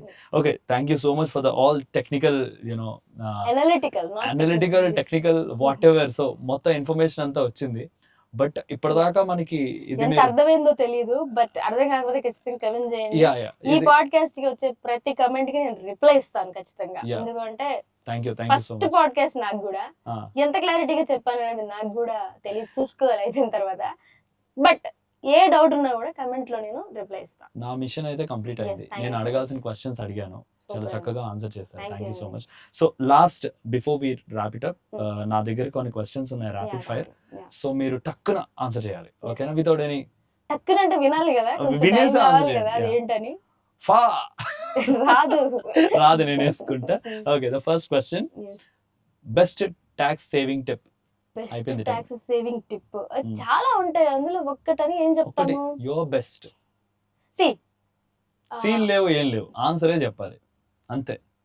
ట్యాక్స్ సేవింగ్ అంటే ఇంకా ఆబ్వియస్లీ మనకి ఇన్వెస్టింగ్ ఇన్ హౌసింగ్ గానీ అట్లాంటివి. ఇందాక నేను ఎక్స్ప్లెయిన్ చేశాను కదా ఆల్రెడీ. ఏమైనా ఇంట్రెస్ట్ ఎలిమెంట్ ఉన్నా మనకి ఇయర్ల తరబడి దాన్ని క్యారీ ఫార్వర్డ్ చేసుకుని సెటప్ చేసుకోవచ్చు. నాకు తెలిసి అది బెస్ట్ అని నేను, ఇంకా ఉన్నాయి. ఇది ఓపెన్ ఆన్సర్. ఇంకోసారి ఎప్పుడైనా ఆన్సర్ చేసేటప్పుడు క్లోజ్ ఆన్సర్ చెప్పండి, ఓకేనా? ఇలా 1 మార్క్ ఆన్సర్ నేను ఎక్స్పెక్ట్ చేస్తున్నా, మీరు 5 మార్క్స్ ఆన్సర్ చెప్తున్నారు. Okay, one financial mistake everyone should avoid. Cash payments avoid చేయండి సార్. క్యాష్ పేమెంట్స్ అవాయిడ్ చేయండి. బిల్స్ మెయింటైన్ చేయండి. Not a CA, what would you be? Industrialist. Definite గా ఒక మ్యానుఫ్యాక్చరింగ్ ఇండస్ట్రీ పెట్టి ఇండస్ట్రియలిస్ట్ అంజలి. నాకెందుకు అది కూడా అండర్ పైప్ లైన్ ఉంది అనిపిస్తుంది. ఉంటది. Okay, one celebrity, super, one celebrity whose taxes you would love to audit. ఒక్క సెలబ్రిటీ. ప్రభాస్. యాక్చువల్లీ ఎందుకు ప్రభాస్? యాక్చువల్లీ నాకు తెలుసుకోవాలనుంది, డబ్బంతా ఏం చేస్తున్నారు, ఇది బాహుబలి వచ్చింది, ఏమో డబ్బులు అన్ని ఎక్కడ ఇన్వెస్ట్ చేస్తున్నారు, ఏం బిజినెస్ లో ఏమైనా చేస్తున్నారు? ఎందుకంటే మిగతా వాళ్ళు చూస్తే ఇఫ్ యూ అబ్జర్వ్, చాలా మందికి ఈ ప్రొడక్షన్ హౌస్ లను ఉన్నాయి, లేకపోతే గ్లామర్ ఓరియంటెడ్ ప్రొడక్ట్స్ ఉన్నాయి, టెక్స్టైల్ ఇండస్ట్రీస్ ఉన్నాయి, అల్లు అర్జున్ కి అయితే ఫుడ్ ఉంది. ప్రభాస్ ఏది అది నాకు ఆడిట్ చేయాలని ఉంది, ఇన్కమ్ ట్యాక్స్ ఫైలింగ్ చేయాలి, తెలుసుకోవాలని ఉంది. ఫుడ్ కూడా కొంచెం టేస్ట్ చేయాలని. Best compliment you have received so far. అంటే చాలా మంది మీరు బాగా మాట్లాడతారు, బాగా చెప్తారని చెప్తారు, కానీ ఒక పర్సన్ మాత్రం, మేడం చాలా మంది ఫీజులు తీసుకుని చెప్పే విషయాలు మీరు తీసుకోకుండా చాలా డీటెయిల్ గా చెప్పేస్తున్నారు, చాలా మంది తెలియనివ్వరు అసలు ఇవన్నీ, కానీ మీరు మాకు తెలిసేలా చేస్తున్నారు అని చెప్పారు. సో మీరు ఒక వర్గానికి బాగానే చేస్తున్నారు, ఇంకో వర్గం మీ మీద ఫైర్ మీద ఉంటుంది, ఫ్రీగా చెప్తున్నారు అని చెప్పి. బట్ ఓకే, అలా ఎవరు అనుకోర్లేండి, అనుకుంటున్నారు మంచోళ్ళే. Next question, worst thing about being famous online. Famous ఏమో నాకు తెలియదు, కానీ కొంతమంది కొంచెం పిచ్చి మెసేజ్లు పెడుతూ ఉంటారు. స్టార్టింగ్ లో కొంచెం పిచ్చి పిచ్చి వీడియోలు పెట్టినప్పుడు నేను బ్లాక్ చేసాను. కొద్దిగా అలాంటి కొంచెం చిరాగ్గా డిస్టర్బెన్స్ మెసేజ్లు వస్తుంటాయి, బట్ ఇగ్నోర్ చేయడం అలవాటు చేసుకున్నారు. అదే మనం చేయగలం, చాలా అలవాటు చేసుకున్నా ఇగ్నోరెన్స్. ఇదివరకు నేను ప్రతి చిన్నదానికి ట్రిగర్ అయిపోయేదాన్ని, ఇప్పుడు చాలా ఇగ్నోర్ చేస్తున్నా. Okay, dream vacation destination. నేను ఎక్కడికి వెళ్ళను. మా ఇల్లు అంతే. నాకు అసలు ఎక్కడికి ట్రావెలింగ్ అంటేనే హోమ్ నచ్చదు నాకు. తప్పించి ఇంకా. ఎక్కడికి rich friend or smart friend? Smart ఫ్రెండే. రిచ్ ఫ్రెండ్ వాళ్ళ గొప్పలు చెప్పుకోవడానికి తప్ప ఎందుకండి. స్మార్ట్ ఫ్రెండ్ అంటే అట్లీస్ట్ మాట్లాడుకోవడానికన్నా ఉంటారు. చాలా నాకైతే మీ దగ్గరికి వచ్చిన రిచ్ ఫ్రెండ్ ని స్మార్ట్ ఫ్రెండ్ చేస్తారేమో టిప్స్ చెప్పి. Okay, next question. Early investor or early retiree? రెండు కష్టమే, but early investor. Early investor. But మనం చాలా లేట్ ఇన్వెస్టర్. అంటే సిఏఏ బయటకి ఏజ్ అయిపోయింది. ఏజ్ అయిపోయింది. బట్ నేను ఎవరైనా సజెస్ట్ చేయాలంటే ఎర్లీ ఇన్వెస్ట్ స్టార్ట్ చేసుకోండి అని చెప్తా. One last question. One finance influencer you enjoy watching? మీరు ఎవరిని ఫాలో అవుతారు?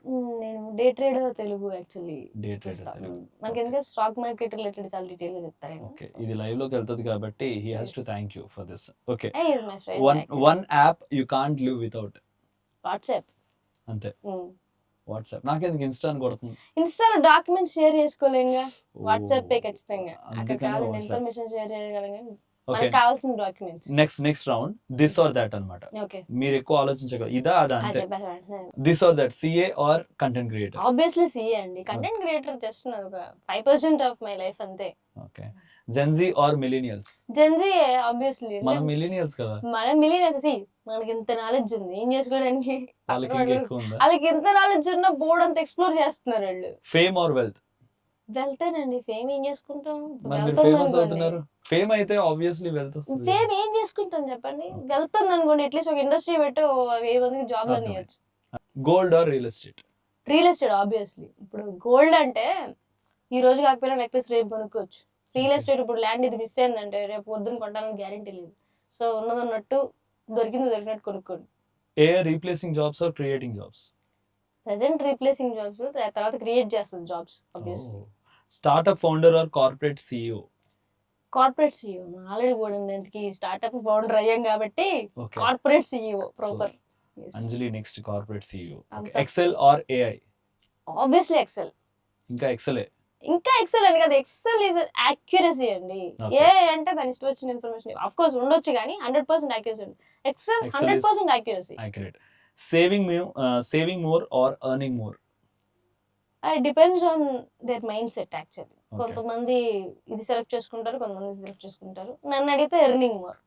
నా మైండ్ సెట్ కి సరిపడా. ఎర్నింగ్ మోర్ అనేది నీ మైండ్ సెట్ సేవింగ్ మోర్ కదా. నాకు తెలిసి 90% ఇండియన్స్ ఇలా అనేసుకుంటారు, బట్ ఎర్న్ మోర్ చేస్తారు. ఎర్న్ మోర్ చేస్తూ సేవ్ మోర్ చేస్తారు. But anyways, thank you so much for the wonderful podcast and the support. First episode వచ్చి అంజలి గారు నాకు చాలా పెద్ద సహాయం చేశారు. అండ్ ఈ టిప్స్ అన్ని ఆల్మోస్ట్ మనం మ్యాక్స్ కవర్ చేసాం. బట్ ఎనీ క్వశ్చన్స్ కింద కమెంట్స్ లో వస్తే మీరు ఆల్రెడీ ప్రామిస్ చేశారు, you will definitely answer the questions. So thank you so much once again. All the best to you. Thank you. Podcast మళ్ళీ పిలుస్తావు కదా? ఖచ్చితంగా పిలుస్తా. Thank you. ఇప్పుడప్పుడే కాకపోయినా ఖచ్చితంగా పిలుస్తా. వీడియో మీకు నచ్చితే కింద లైక్ చేయండి, అలాగే సబ్స్క్రైబ్ చేయండి ఛానల్.